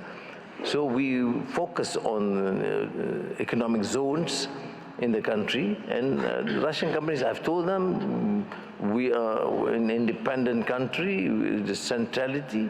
We want to be engaging with Russia more effectively, and I was extremely delighted that many of them are coming. When I ask them, when are you coming? They say, we're planning. Some are saying, we will go next week, and a group will come in October. So there is interesting progress in interest, because, of course, we are fortunate because of the situation and our relations, more so with China these days, that we have, for example, growth registered in the last quarter 5.9%, with inflation at 2%, with huge investments, also from the United States, particularly in the digital and energy sector, and Germany in particular. So I think we will do whatever is necessary. We can learn from the comprehensive plan package that President Putin mentioned, and there is enormous potential. I mean, the Russians should not in any way feel that we are influenced by others or prejudiced against others. There is this potential and this special relationship that Malaysia wants to offer to Russia as a friend of ours. Спасибо. Владимир Владимирович, если говорить... Thank you. President Putin, when we talk about the special regime, it is the free port of Vladivostok and advanced development zones. How competitive do you think with the other preferential regime in the APEC countries? Are you satisfied with what is happening in the Russia Far East? We are happy to create a competitive environment and conditions over here. I will not go through the list, and many sitting in this conference hall are aware of what these measures are. It is the advanced development programs and free zones, free port of Vladivostok. There are many incentives provided to the business. When I start talking it at the governmental meetings, the prime minister is just getting nervous because he believes that we would like to give even more preferences. He said, that's enough, there are so many. The deputy premier of Chinese People's Republic just referred to the economic forum in Harbin, and he was over there. He was sent to Harbin by Mr. Xi Jinping, our great friend, and I am thanking to the deputy premier for the work that took place over there. It was very interesting. And something that I would like to say, I think it was unexpected for both our guests and our audience. Will you spill the beans? Yes. It will be also unexpected for our premier and for Mr. Herman of Sberbank as well. No, they are okay. They will be able to stomach it. But that's what I would like to say. I have been talking with the representative of our diplomatic office in Harbin, and I asked him what is necessary to do for Chinese investors to come to the Far East. And he said the Chinese authorities do not restrain their investors. Anyone or any who can go over there can invest, but the conditions that are created in Harbin are more favorable than we have in the Far East. That's what it is. So the Chinese authorities have been working on special economic zones. They have been putting in place conditions for economic development, so we have to have a closer look at the benefits and preferences that the Chinese authorities are setting up in their territories, including in the border regions, so as to attract businesses from other countries, in particular from the friendly nation of China, to make them come and invest. We have to analyze all of that, and maybe we could complement some of these tools and instruments with some novelties, with innovative solutions to make sure that there is an interest on the part of investors and business circles. Yes, we are creating a favorable environment, but there's still some work to be done. That's what I wanted to say. Vice President Han Zheng, I would like to ask you, what are you doing to make sure that the Chinese businesses stay in China instead of coming to Russia? How do you... why are you asking such provocative questions? Well, because it's a provocative question. Yes, we've got to attract them to Russia to come here. From the outset, I would like to say that the Chinese government has always been supporting Chinese investment abroad, and in particular to Russia and to the Russian Far East. President Putin has mentioned China's cooperation with the Russian Far East. President Putin has broached this subject, and we discussed this subject when we were in Harbin. And we've got to have a look at this question at both sides. On the one hand, China and the Russian Far East are engaged in very close, high-level cooperation. We've got a very solid foundation for such cooperation. And we've got some tangible outcomes of this cooperation. As far as I'm aware, over the first 7 months of this year, in cooperation between the Russian Far East and the north east of China, the trade has exceeded $60 billion. And that accounts for about 40% of the total trade between our two countries. So the trend is very positive, very dynamic. On the other hand, we have to look into the future. First of all, we've got to preserve this positive trend. In the trade between the two countries, the foundation for cooperation is very solid. The Russian Far East has a huge potential in terms of logistics, transportation, energy, agriculture, and mining. So we've got a very wide gamut of avenues of cooperation to be pursued, and we've got to preserve this trend, but this is not enough yet. We've got to look into the future, and we've got to expand our cooperation to other industries. I refer in particular to green development, digital economy, and probably maritime industries. And of course, culture needs to be covered as well as art. There's a very big potential in these fields. Let me share with you one experience of mine, an adventure, as it were. At President Putin's invitation today, this morning, I visited two branches of Russian universities here. One of them is the Conservatoire branch in Primorsky Krai. And you know, this trip has left an indelible impression. I've looked at these facilities, I've looked at the buildings, I saw students and school children,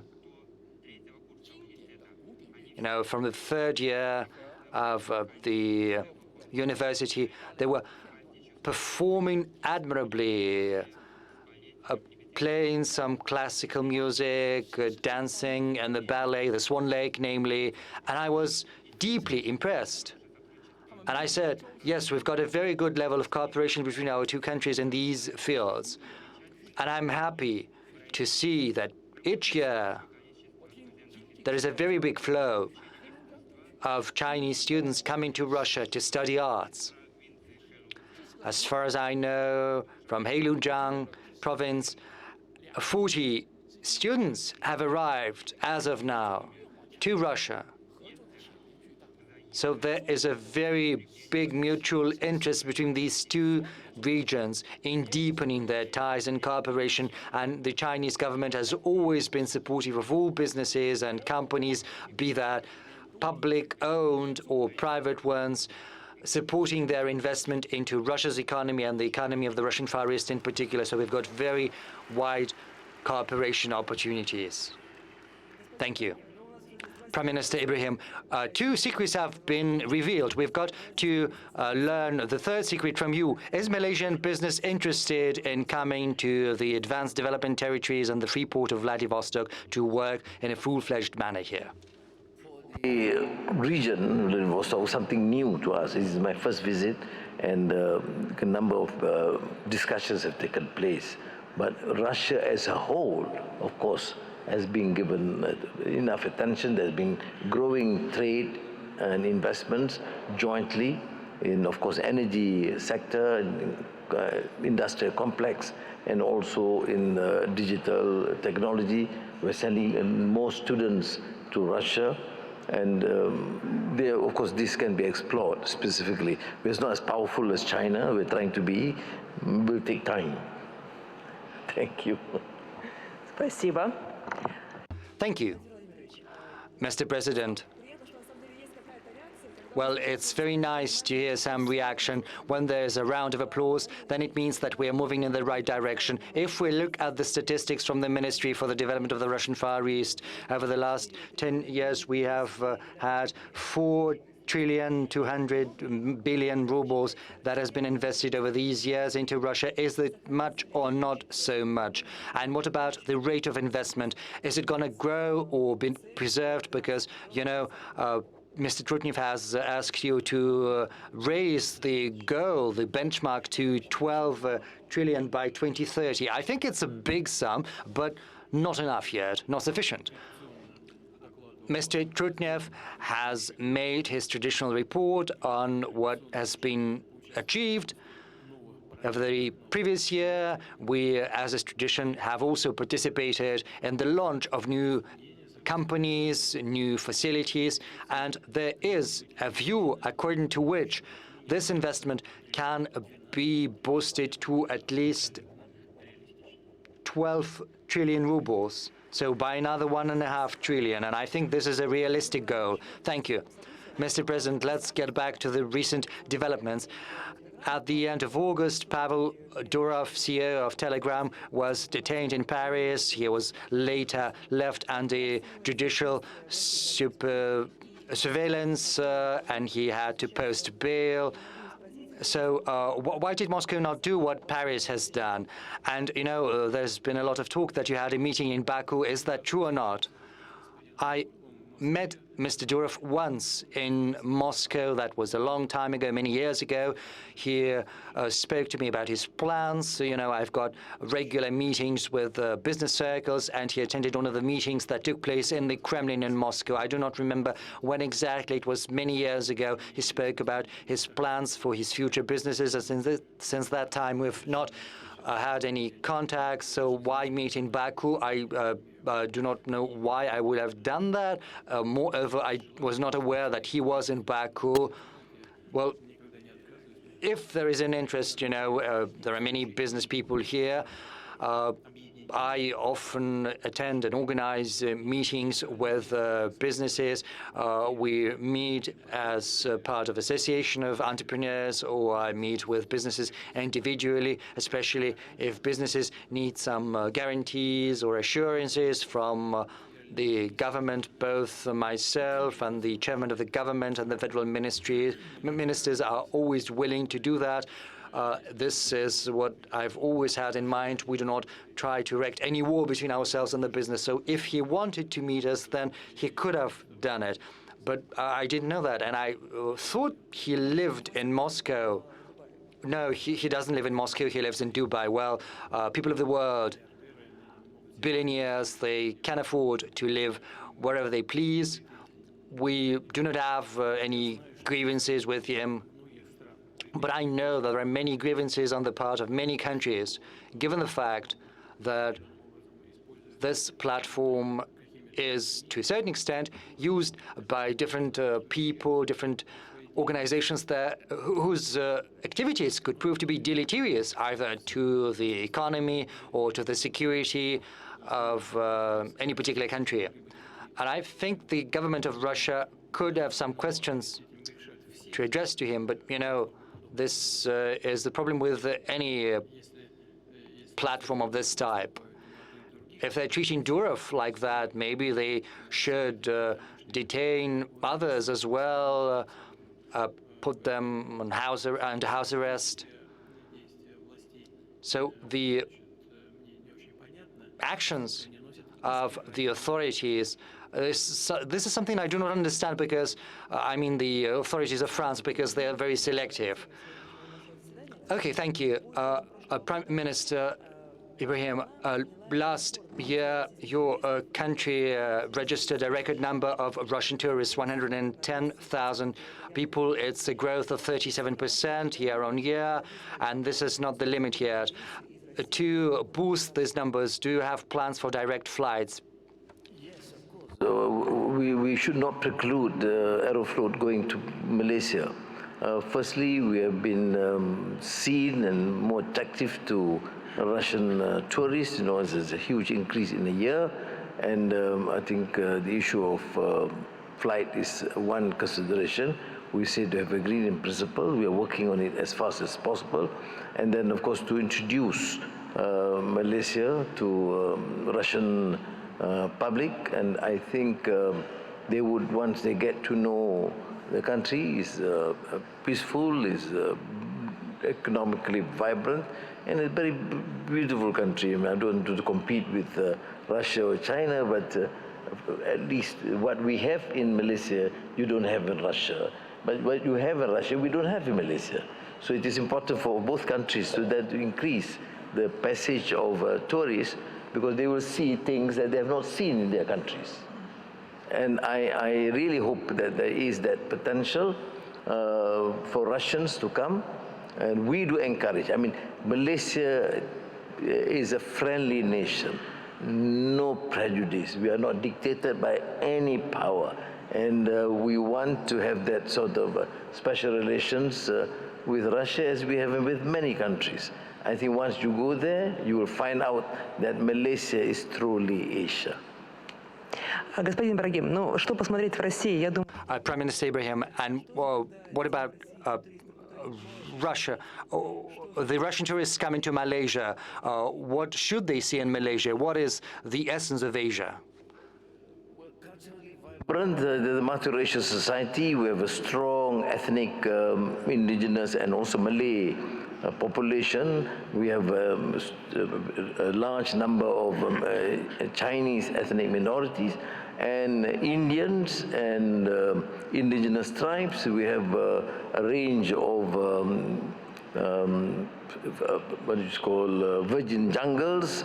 You have beautiful beaches, and this equatorial climate is, we don't have winters, so you can have your swim throughout the year. And that's, of course, to my mind, an advantage. I always have difficulty when travel, because you always ask the question, is it going to be winter, is it going to be summer, is it hot, it is wind, so you have to change dress. In Malaysia, you can come comfortably as long as you wear something, and you are fine.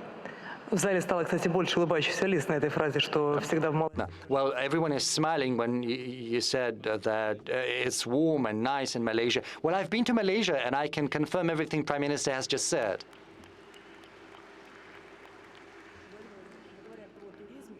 Mr. President, we've spoken about tourism. You are traveling a lot across Russia. We are developing domestic tourism as well. In 2023, 83.5 million Russians traveled across Russia. That's a 23% increase, and many are coming to the Russian Far East, more than 6 million last year. What kind of economic benefit does it bring to Russia, this increase in the tourism exchanges? In many countries across the world, tourism is one of the dynamic industries.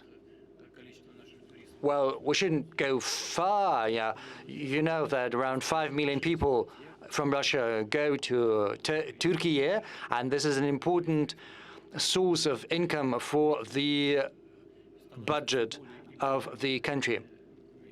Tourism is becoming an increasingly efficient industry across many economies of the world, and this should also be the case in Russia, given the vast tourism potential we have, and that's why the government has adopted a whole program dedicated to developing internal tourism. A lot has been said on the subject. I'm not going to add anything new, but to these ends, we need to develop the infrastructure, we need to care for the environment to make sure that the development of tourism does not have a harmful effect on the environment. We've got many projects like the 5 Seas and Lake Baikal. Many are aware of about that and have heard about it. There are special preferences to those who build small hotels, especially if these are not permanent buildings, and all of that is delivering results. There is a wonderful region of Russia, the Russian Far East, and its tourism potential is infinite, and it's going to attract an increasing number of tourists. And it's great that Russian citizens are turning their gazes increasingly towards internal tourism opportunities, because it means staying within your area of culture, of your language. You don't have to run into problems when crossing the border, the customs, and you can communicate with our history, with our tradition, with our nature. And this is something fascinating, that's magnificent, but we still have a lot to do to bolster this process. And as for the benefits for the people, well, if you live in a territory which is visited by tourists, then your level of living, standard of living is growing, because it means more money coming into the regional budget and to the budgets of all levels, and also brings money to the citizens who live in this region. The more attractive a region, the more investment it attracts from the private investors. So this is a win-win situation, and it's kind of a virtuous circle. But these are the prospects. But if we look at the statistics, we'll see that the economy is doing well. The unemployment is 2.4%, which is a record low. But if we study the statistics, we see that some key industries are lacking human personnel, because 47% industrial enterprises were suffering from shortages of labor. These are some of the latest statistics. Does it mean that the economy is doing too well, or maybe we simply lack manpower? Well, the economy is doing well, but there is a lot to do. You know, we remember Faustus by Goethe. Oh, please stop, you wonderful moment in time. We never should stop. We have to reach for the horizon. Nothing can ever be, all can never be good all the time. But of course, the economy is developing steadily on the whole. Last year, we were rejoicing because our GDP grew by 3.4%, if my memory serves me right. Whereas in the first 6 months this year, and this is something we discussed yesterday, I said the GDP grows by 4%. Mr. Oreshkin has corrected me. It's 4.6% in the first 6 months this year. This is a very good indicator for our economy. Well, I think it's going to be adjusted by the end of the year, but we can expect that at least it's going to be no less than last year, but probably the GDP growth is going to be even superior to the growth last year, and that is the most important indicator for the state of economy. In Malaysia, inflation stands at 2%. Unfortunately, in Russia, it stands at a higher. Our target for inflation is 4%, but right now it's around 9.2%. But right now there is a downward trend. Right now inflation stands at 8.9% and is decreasing, which is a good thing. As far as lack of manpower is concerned, so Mr. Solzhenitsyn, whom Prime Minister has mentioned, he used to say that the most important task for the government is to preserve its citizens, its population. We have to care for families with children. We have to preserve the population. But the labor market is indeed in a unique position. Around 2.5% is the unemployment rate, which is a historic low. This is due to the demands of real manufacturing sector.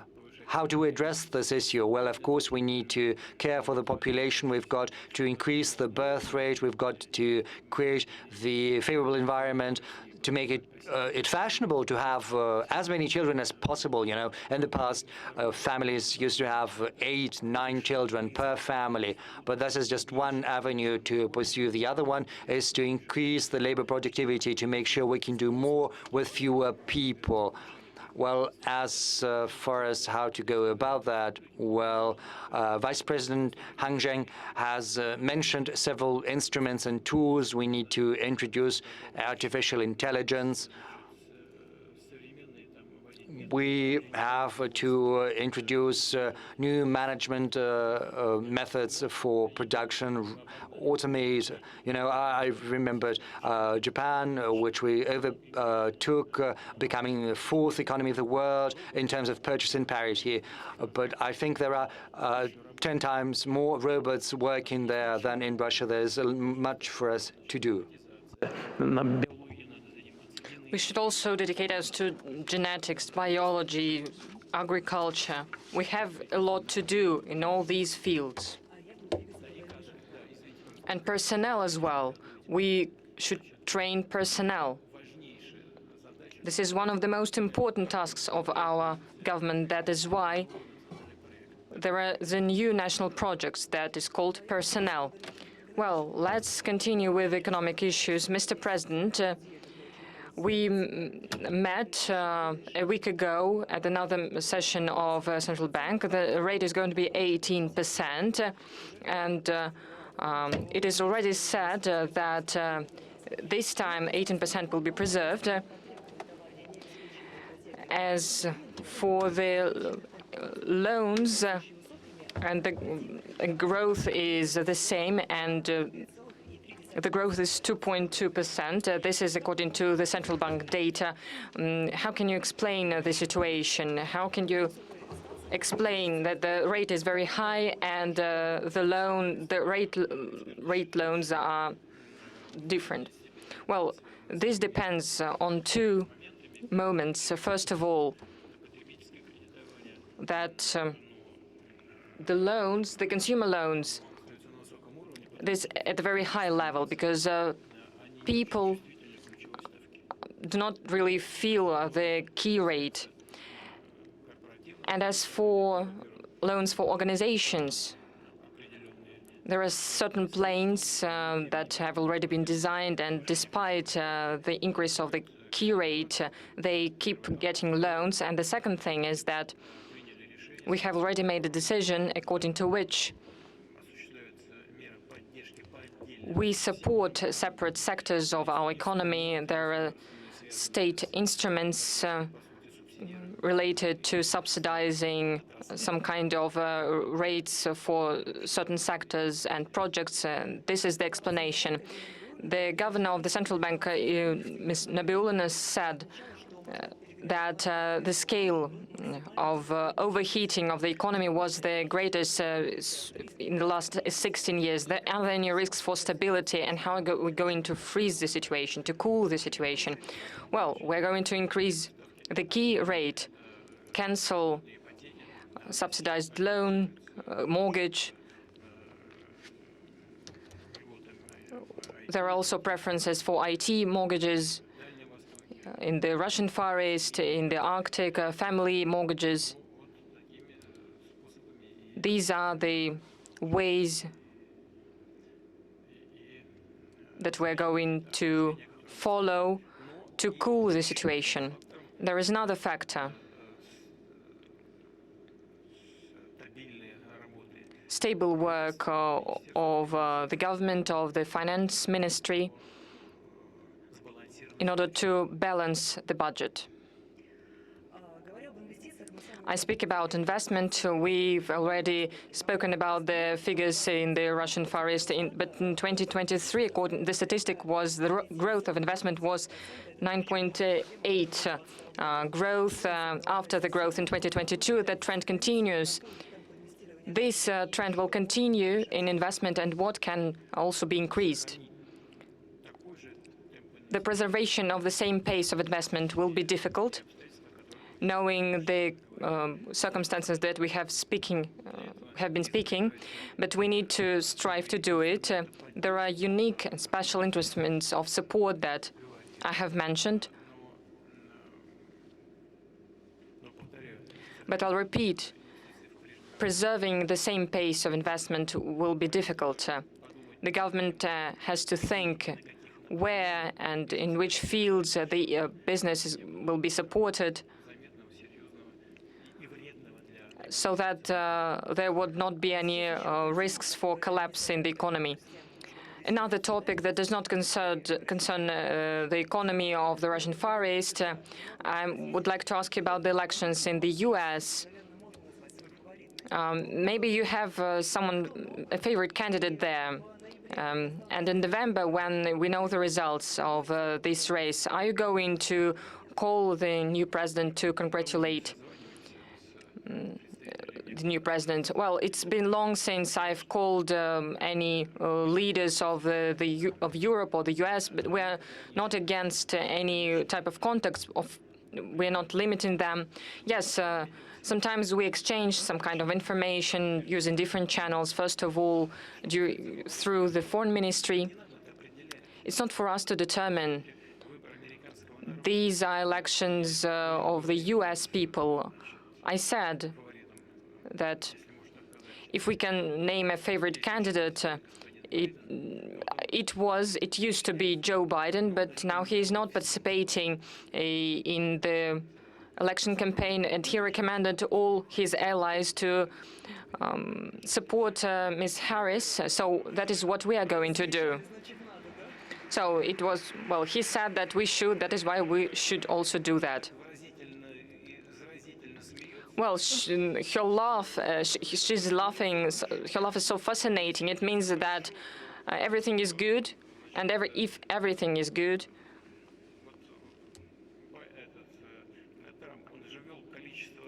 it means that, for instance, if we're speaking about Joe Biden, there are so many sanctions against Russia introduced, and if everything is good with Ms. Harris, maybe she'll refrain herself from such measures, or maybe she'll change them.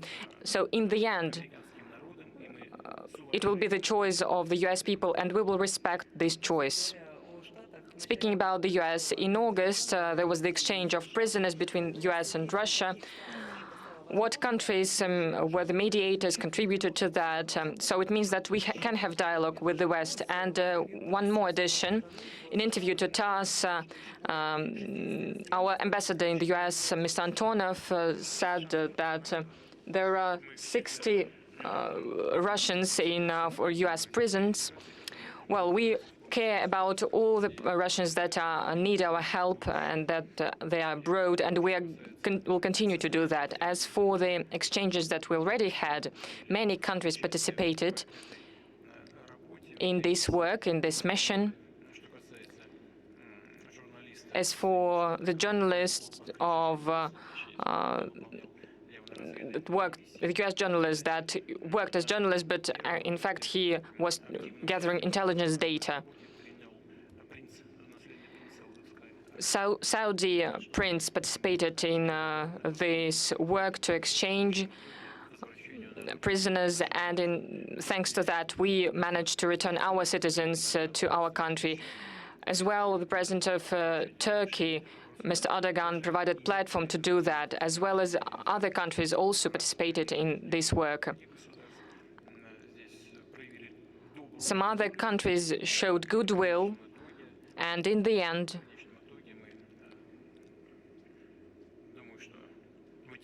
I think that we managed to reach a positive result in the interests of everyone who participated in it.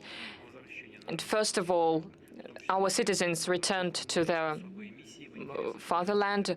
The most important thing that those who were doing some very important things for our country. And I ask everyone here to have a round of applause. Let's return to the topic of our session, Mr. Prime Minister.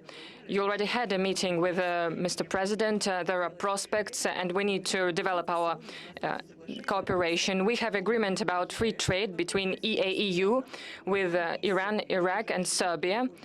And the same agreement will be signed with Mongolia. There are also negotiations with Indonesia and some other countries. Are there any such ideas in Malaysia? Free trade, and there's no restrictions, and I've assured President Putin last night that whatever avenues being introduced will continue. I mean, we still have good relations with Iran and most of these countries, and if the parameters are right, encouraging free trade, we will pursue. There's no issue at all to my mind. Even now, without the special arrangement, you can see this new wave of interest from both sides in Malaysia and Russia. Now, with the agreement, it would, of course, further facilitate and assist the business community.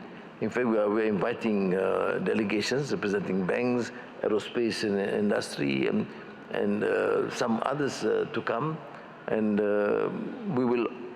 what is important is that my assurance that you will see a faster change, a more positive change in terms of the trade and also exchanges between Malaysia and Russia, and we are determined to record that as soon as possible.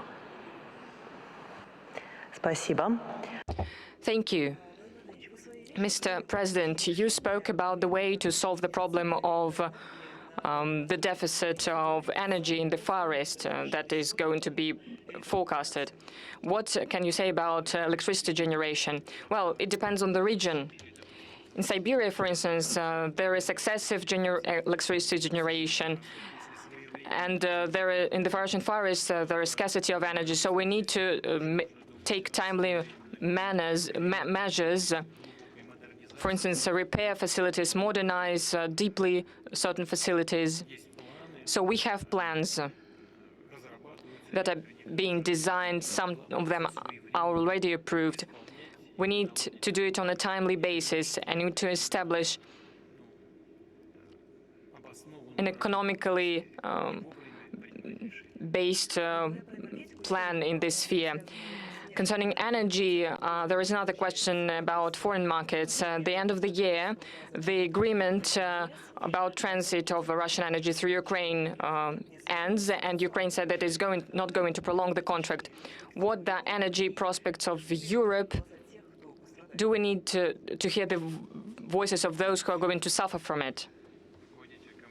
Well, there is the head of Gazprom, just here in the front row. And also I'm going to speak to German Oskovich. They're all here. This is good. They all show interest in the development of their business in the Russian Far East. As for Ukraine, we're not against transferring our energy through Ukraine, because we intend, and Gazprom company intend, to fulfill our obligations to our clients. We have long-term contracts with them. One of the obligatory components of this work is the transit of our energy. We have transit contracts that expires on the 31st of December this year. But if Ukraine doesn't want to prolong these contracts, we cannot make them do that. So our main consumers in Europe do not want to do that, but they support with military products and with finances to Ukraine. But Ukraine does not want to transit our energy, our gas. That is why the volume of the gas that we provide to Europe will reduce.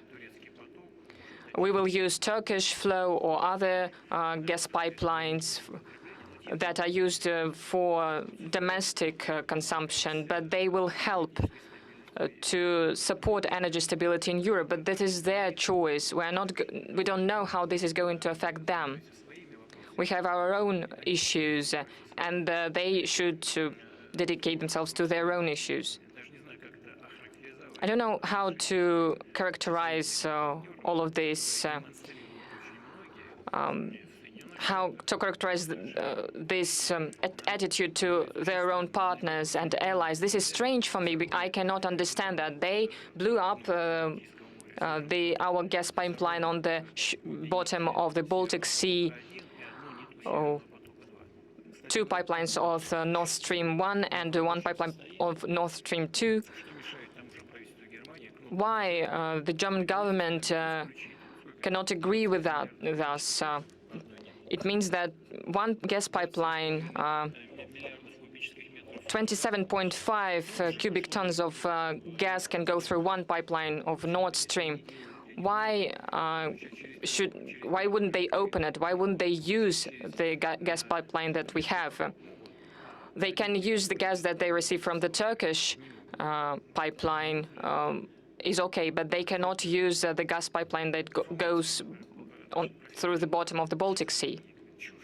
This is something absurd. Why? Well, if they don't want to, okay, we will raise our supplies to other regions of the world. We'll do it consistently, consecutively. For instance, speaking about China, even before the conflicts, before Ukraine, there were very good supplies to China, and next year we're going to reach 38 cubic meters to China from here, from Sakhalin, from Vladivostok, 10 more million cubic meters, and it does not concern Ukraine. These are our agreements that were reached many years ago. We are implementing all of that, and we're going to develop liquefaction of natural gas. There are experts who know about that even better than everyone else, and the share of Russia's supply of LNG is increasing. It is not really big. We wanted it to be bigger, but despite any complexities that other countries try to create for us, we are still going to supply LNG. Some countries try to impede the development of our energy, but this is not possible because the production of energy is at a limit. That is why all these actions are impossible. Let's imagine that tomorrow everything is going to be closed. Gas, oil that we supply. The world economy is not going to overcome this. The prices are going to skyrocket, but people will still buy it. This is the cause. When those who show us do not wish us anything well, when they do that, they do not do this from their heart, and they are not very intelligent if they do that. They're guided only by their arrogance and their self-interest. We are going to solve our problems. If they don't want to cooperate with us, then they will lose money. We see what is happening in Europe, and the situation is on the brink of recession in some of the countries, because those who provide energy resources to them, first of all, think about their own interests, of their own national interests. Because the prices, they provide 50 or 60% more, and first of all, I'm speaking about gas. Of course, the European economy, first of all, Germany, that is based on our energy, is really affected, and many industries just close. But this is not our choice. We are ready. You could agree with Poland for Poland to open their pipelines because they exist. Yamal, Western Europe, it was closed by Poland, and now Ukraine closes another route. As for the Nord Stream 2, it is not being used. If they don't want to, well, that's their choice. Yes, we're going to have a less inflow of finances, but then we'll use it inside of our country. Будем развивать социальную. Well, we will be willing to develop the so-called social gasification. Well, I'd like to specify about gasification. Since we've heard Mr. Miller mentioning the amount of gas being transported through the North Stream pipeline, I wanted to ask you about those projects that are being implemented in Malaysia, with Iran and China. Does Gazprom have prospects to recover the current volume of gas supplies to the foreign markets? Well, I've mentioned that already. We're about to reach design capacity of supplies to the People's Republic of China. As for the supplies to the Middle Asia, well, Iran specifically, I want to make it very clear that is not directly related to the events in Ukraine. It's just that the economies of those countries are actively developing. They therefore require additional resources. It's as simple as that. Again, take example of Uzbekistan. It is a well-known fact. The incremental growth of population is 1 million people a year. Just imagine it. 37 million people are already living in this country. Very soon it will be 40 million. The economy is growing. And of course, they have some commitments undertaking at the foreign markets. Obviously, all of that requires additional resources. It was minus 21 degrees centigrade in Tashkent last winter. That has never happened before, I guess. Obviously, they need more fuel, more energy resources, and we have them available. So we will be coordinating our actions with Turkmenistan, obviously. Iran has long been requesting us to provide supplies. But this is very convenient for us. The reserve is close, nearby, and we'll be thinking about that. I believe this is a very doable project. The neighboring markets are huge. I mean, the markets close to Iran, and the opportunities there are colossal, and we will be able to pursue those markets. And of course, we'll be engaging in gas liquefaction projects, and obviously gradually we will be recovering the volume of sales on our side. No doubt on that. And of course, we will be developing our domestic economy in many regions, and specifically here in the Far East, there is a clear deficit of gas generating capacities, and Gazprom already has plans to merge the European part of gas transporting system and the Far Eastern part, so that we take care of the proper supplies and distribution. We have plans for that. Thank you. Let's continue this conversation about energy. Mr. Ibrahim, Malaysia is the second largest producer of oil and gas in Southeastern Asia. And by the way, the renowned Petronas towers in the capital are named after the largest energy company in your country. What is your current assessment of the situation in the oil and gas market in the world in general, and whether Malaysia is considering any joint project with Russia in energy sector? We are discussing the issue of energy transition, where I think Russia has an upper hand. We're discussing that. We're of course still continuing exploration, because the deadline is of course to ease the dependence on traditional dependence on oil or coal. But still, for now, it is important. I mean, we cannot deny the fact that the import of coal from Russia comes about $600 million. So temporarily, this energy is still required until we are able to transition into green energy. But for now, the focus is there. We still remain to be an important player, and we will therefore have some sort of a synergy, working relations, to ensure that the transition into hydrogen, green technology would be of immense benefit in our attempt to progress as a country that's not totally dependent on fuel. Спасибо. Thank you. President Putin, you mentioned it in your speech that right now we are actively developing various solutions for transportation of energy resources. You were saying that by 2030 you plan to increase this indicator of 150 million tons of goods to be transported through the Northern Sea route. I'm wondering, What is the current progress on construction of infrastructure and actual vessels that will be using and circulating along the Northern Sea route? I know that you've visited a shipyard nearby here in Vladivostok. Indeed, this is a question that should be at the very center of our attention, primarily because we need to take care of creating of the necessary infrastructure and capacities to take care of cargo transportation. So those are the vessels carrying cargo and the icebreaker fleet, of course. Russia has capacities of unique icebreakers. We have 34 diesel-driven icebreakers of different classes and 7 nuclear icebreakers that we have right now. 3 already in construction, and the 4th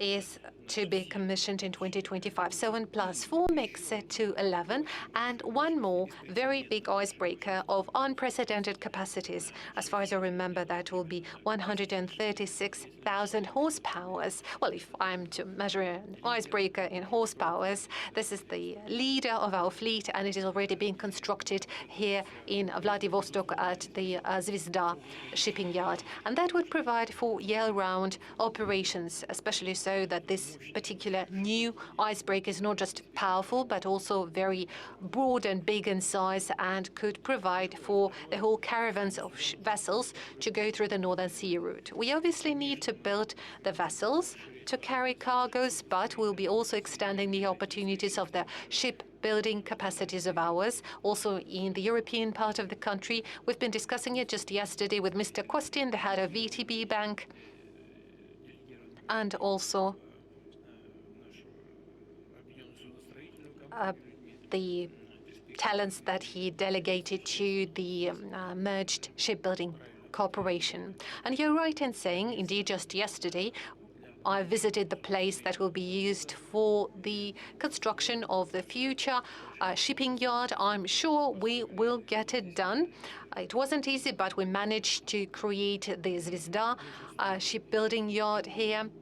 It is important. We need to continue that kind of infrastructure development, construction of seaports, proper maintenance, of course, safety and security of operations of sea vessels, protection of the environment. We have to approach those issues systemically and comprehensively, and I'm convinced our plans will be implemented, especially taking into account the current change happening to the climate. The opportunities of the Northern Sea route are becoming more abundant, and I'm convinced that it will be working the whole year round. This is extremely important for the Russian economy and global economy alike, for our friendly economies, specifically for the economy of the People's Republic of China, who is demonstrating lively interest towards joint work in this area. So we would like to invite all of our partners to join us. Now, we talked about construction. Let's talk about construction of apartments, residential construction here in the Far East. We know that a subsidized mortgage is still available here, despite the fact that it is no longer available in the rest of the country. And I'd like to quote Herman Greff here. The exit of and the completion of the subsidized mortgage is overdue. What do you think? Have we resolved the problem of availability of housing now since we closed the program? Well, we've just heard Mr. Ibrahim quoting Tolstoy and Chekhov. Why are you quoting Herman Greff? Well, is he another great novelist in Russia apparently now? Well, whatever. If we are to talk about construction and residential construction, I do believe we have achieved some outstanding results in construction. We've never seen the construction volume of residential housing. The one we have last year is about 110 million. This is an impressive number, although the target was 120, but 110 is already a very good number.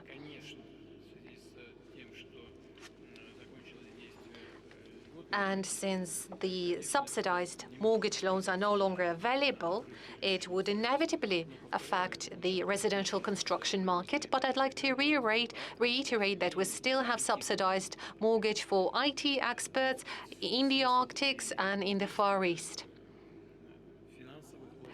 But the actions of our financial authorities and the Russian government are aimed at cooling down the market a little bit. Yeah. And I would like to quote Madam Nabiullina in this regard. Yeah, that's true. the governors of the central bank mentioned that. We can't afford to have the market overheated, and we do not want that to badly affect our macroeconomic indicators. But nonetheless, I want to say that we have a very solid backup and a very solid foundation in terms of construction. Well, now, we do not get to quote Mr. Mutko that frequently, but he's still a renowned expert, I have to say, and he knows how to find the right words to express himself. So Mr. Mutko is doing a great job there from all of his heart. Yeah, all of his heart, but most importantly, with very good results. And this is not an irony on my side. Indeed, we see an impressive result, 110 million square meters of residential construction commissioned last year. And that is happening thanks to the work of the corporation that Mr. Mutko is leading now. Again, we have some very solid foundation there, 165 million square meters is the amount of construction that we have. So I'm sure next year we will be fine. One more question to you, Mr. President, and then we will move on to other topics. One of the most hotly debated topics lately is that starting from November, there is a new law coming into force legalizing mining of cryptocurrencies. Before we had Federal Law 259 adopted on digital assets. Does that mean that Russia is heading into the area of digital currencies and cryptocurrencies? And should we expect some more legal novelties in this regard? Well, I believe already today Russia is one of the world leaders in terms of mining of cryptocurrencies and bitcoins, and I guess this is due to the surplus of power generating capacities in Siberia. But there are some questions associated with that. We are obviously happy to see that businesses operating in this area is getting some good profits, but nonetheless, the surplus of power generating capacities in Siberia must not become a deficit that could be an interfering factor for development of Siberian regions. Mining is good, but construction of apartments for our citizens, construction of enterprises and factories will all need energy supplies. Those are no less and probably even more important than mining developments. That is why the government has taken a decision that is supposed to structure this process. And as for digital currencies and digital ruble specifically, the decision is already taken by the Central Bank of Russia, and right now we are simply ramping up those volumes. Russian ruble is just one of the types of currencies, a type of a national currency that will be made available for participants of economic operations and Russian citizens alike. Thank you very much. As promised, I'd like to move over to the next topic. Mr. Ibrahim, I'd like to address you. We can't forget about the conflict in the Middle East. Please share with us your vision. What is the exit from the current situation? As I've consistently said, we cannot use the narrative of many in the media or Western capitals that it all began with the 7th of October, Hamas attack. It all began with colonization. It all began with the Nakba in 1948. It all began because of the reluctance to accept the resolutions of the United Nations consistently, and of continued harassment of settlers in the West Bank. So I think we need to put the narrative right. Do we want a solution? Yes. And I commend, of course, the Russian position, the Chinese position. Foreign Minister Wang Yi have taken initiative, and many countries. And I think the majority of countries have taken a position, including recognition of the state of Palestine. But why is it not happening? Because of the intransigence of Israel, and unfortunately with the total support of the United States. In fact, giving him a standing ovation when atrocities are being committed. That's why I ask my colleagues, even in the West, where's the humanity? Why do you talk about justice? Why do you go and preach to us about human rights and democracy? Why is there contradiction when it comes to treatment of issues happening in the world. And again,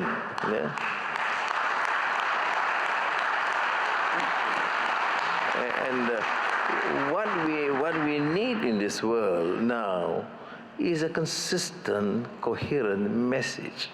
Yes, we respect freedom. Yes, we respect the dignity of man or woman. Yes, we must oppose all forms of colonization. Because what is the issue in Palestine now, not only in Gaza, but all Palestine, is the issue of dispossession. You conquer, you take people's land, you dispossess, you kill them, you detain them, you take over their houses, you treat them as a open-air prison, and this is known. That is why I know we come from a small country. We know our limits. That's why we thank our dear friends here for their support. But it is creating so much a problem, not only the Muslim world, but those who believe in freedom and justice. It is creating problems for us. Because people are saying, why are you not doing anything more when people are being killed daily? And that is my point. So I just hope and pray that there is finally sanity will prevail to those who have influence in the world, because they are finally accountable. No country, no person can continue to do this gross injustice and tolerate the atrocities and think they are safe. I don't believe that can ever be accepted. We want justice to all mankind. And of course, we cannot deny justice because of their different color or different religion or different creed. Justice means justice for humanity. And it's time that Palestine and Palestinians are treated as human beings, not as slaves or second-class people. Thank you. Спасибо. Владимир Владимирович. President Putin, as a follow-up to the issue of the conflict in the Middle East, Moscow has repeatedly conveyed its position to both parties. Do they hear us, both sides of the Palestinian conflict, the Israeli-Palestinian conflict, I mean? Well, I could repeat everything that our dear guest has just been saying. The position of Russia is not conditioned by the particular situation or particular precedent. Our position has always been based on the positions taken earlier, and those decisions should be at the heart of resolution of any conflict. Here we're talking about establishment of two independent states, and this position is shared by many people in the world, including, as strangely as it may sound, by many people in the United States. But unfortunately, this conflict has not been resolved, and this particular issue is exactly the reason for the current acute conflict. On our side, and by the way, today's problem is largely related to the attempts of the United States of America to have a monopoly of settlement of this conflict, because the United States is not perceived as a country with neutral position regarding this conflict, and this is exactly the problem. But I'd like to reiterate that we are going to do everything in our power, and I was saying that earlier at the meeting with Mahmoud Abbas. He's been to Moscow lately. We are going to do everything possible to make our contribution to settlement and resolution of this long overdue conflict. Thank you very much. Let's move to the next topic. And sorry, as for humanitarian matters, we are doing our best to address the matters related to the hostages that were taken, and I have to say that in this regard, we are achieving certain results, and we are very happy about it, and we'll keep intensifying our efforts and doing that in the future. Thank you. One more topic. Mr. Ibrahim, in your introduction, you pointed out that Malaysia is the chair of the ASEAN for the future. What will the priorities in working be, and what will you be? How will you be coordinating your efforts as far as Russia is concerned? Because that sub-region is the most peaceful in the world right now. and economically most vibrant. The secret is, of course, in centrality is independent foreign policy position. We refuse to be dictated by any powers, and we maintain excellent relations with our neighbors. With Thailand, we are having a special economic zone to promote and ensure there is more economic activity in the poorer sectors in north of Malaya and South Thailand. With Singapore, we have a special economic zone in Johor, which would encourage more business and investments. And with Indonesia, we have excellent relations. I was just in Brunei. And even on issues that is considered to be quite contentious, our decision is to continue with bilateral mechanisms, multilateral mechanisms. The only issue that we have to confront is Myanmar.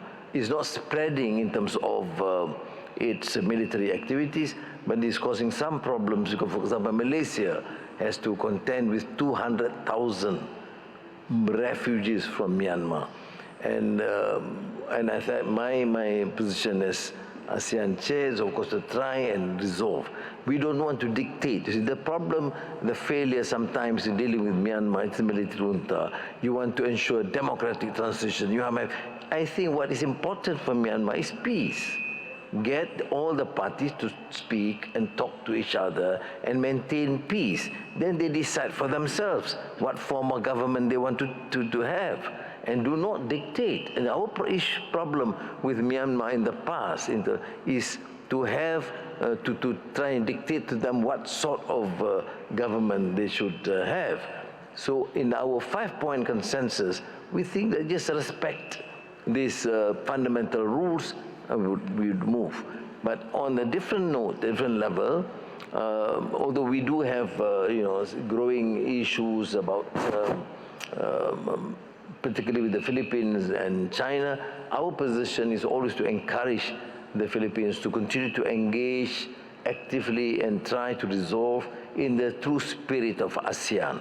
And if we need to assist, we will continue to engage with our friends because we always feel that there is a way for the future. I think more so, taking that position because of centrality, we do not want this region to be, again, a contentious region for the superpowers. If we have a problem in the region, we resolve in the region. And we do not support any intrusion of other powers into the region. If we have problems, we try and resolve.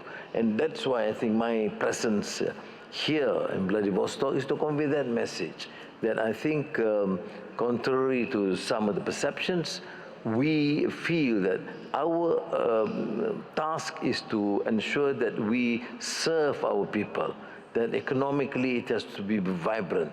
And we want to show a new tradition of and diplomacy that engage with most countries, and Russia included. Some countries in the West may have a problem with Russia, they will deal with it. As far as we are concerned, we do not have a problem. We have some issues we want to discuss, we bring it up, you see. So I think we will start that tradition. So in ASEAN cohesion, we want to maintain that sort of relations. We may choose to disagree. I mean, I have very good relations with Premier Li Qiang. Excellent. It does not mean that we can agree on every issue, but we disagree as close friends. They talk about the issue of the more contentious issue with the South China Sea, and they keep on harping. You have a problem with China because of the border. We have a problem with every single country in ASEAN. I mean, those bordering Malaysia, because Malaysia is central. We have a slight border problem with Thailand, with Indonesia, with Singapore, with Brunei, with the Philippines. Is that a problem? No, it's not a problem. These are issues that we discuss. It does not in any way seem to be antagonistic. Why is it when it comes to China, you expect us to go and quarrel with them? I think we will continue to negotiate. Yes, we agree, and some issues we disagree. But in my experience now, I've taken over almost 2 years now as Prime Minister, I don't have a problem with China. So why must countries outside our turf insist that you have a problem? I don't. Now you have a problem, you deal with it. So I think that should be the ASEAN position, and to focus on the fundamentals. Yes, on economy, yes, on technology, yes, on AI, energy, and tourism. And I think it will be a great example of a sub-region that is peaceful and economically vibrant. Thank you. Спасибо. Господин Джен, у меня к вам вопрос по итогам прошлого года. Mr. Jen, the question is the trade turnover with ASEAN has reached more than $11.5 billion. As you see now, how do you assess the prospects of economic development of China?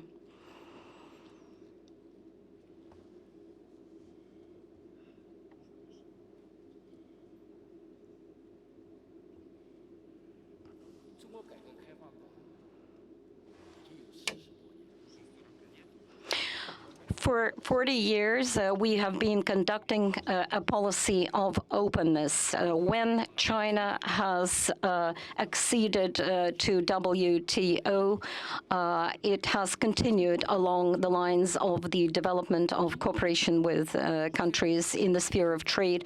Within quite a number of years, the Chinese economy has been developing quite vibrantly, and despite the fact that we are the second economy in the world, the per capita income is slightly more than $12,000 per year.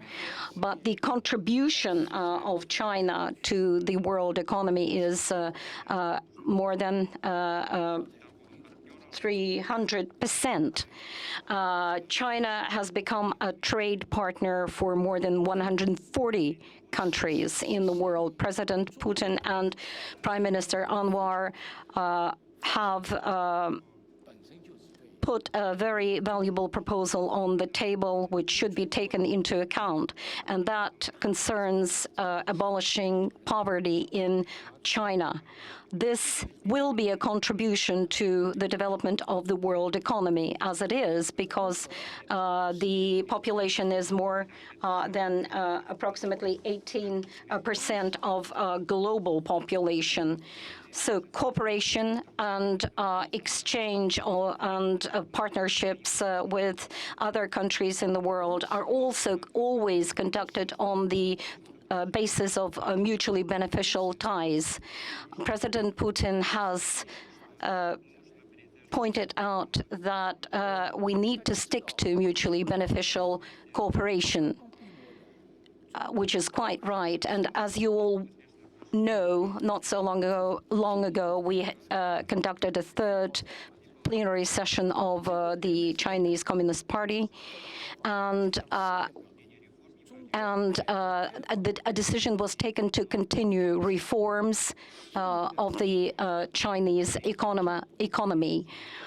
And China will continue along the path of reforms and will continue to expand its relations with other countries. China always regulates its relations with other countries. And I think that the development of China is a huge contribution into the development of global economy. Thank you.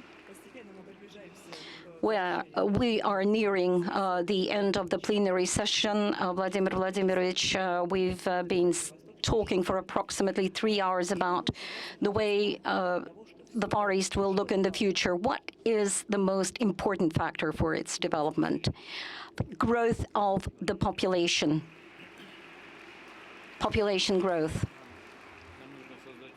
We have to create conditions, which we've been talking about today, in order to increase the birth rates and in order to attract young people to live and work in this region with such prospective future.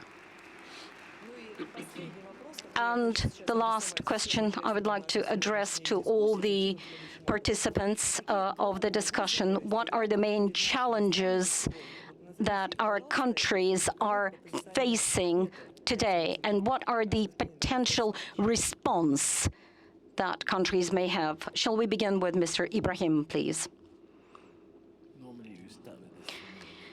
The most senior in office is President Putin, out of respect. Владимир Владимирович. Спасибо. Well, thank you.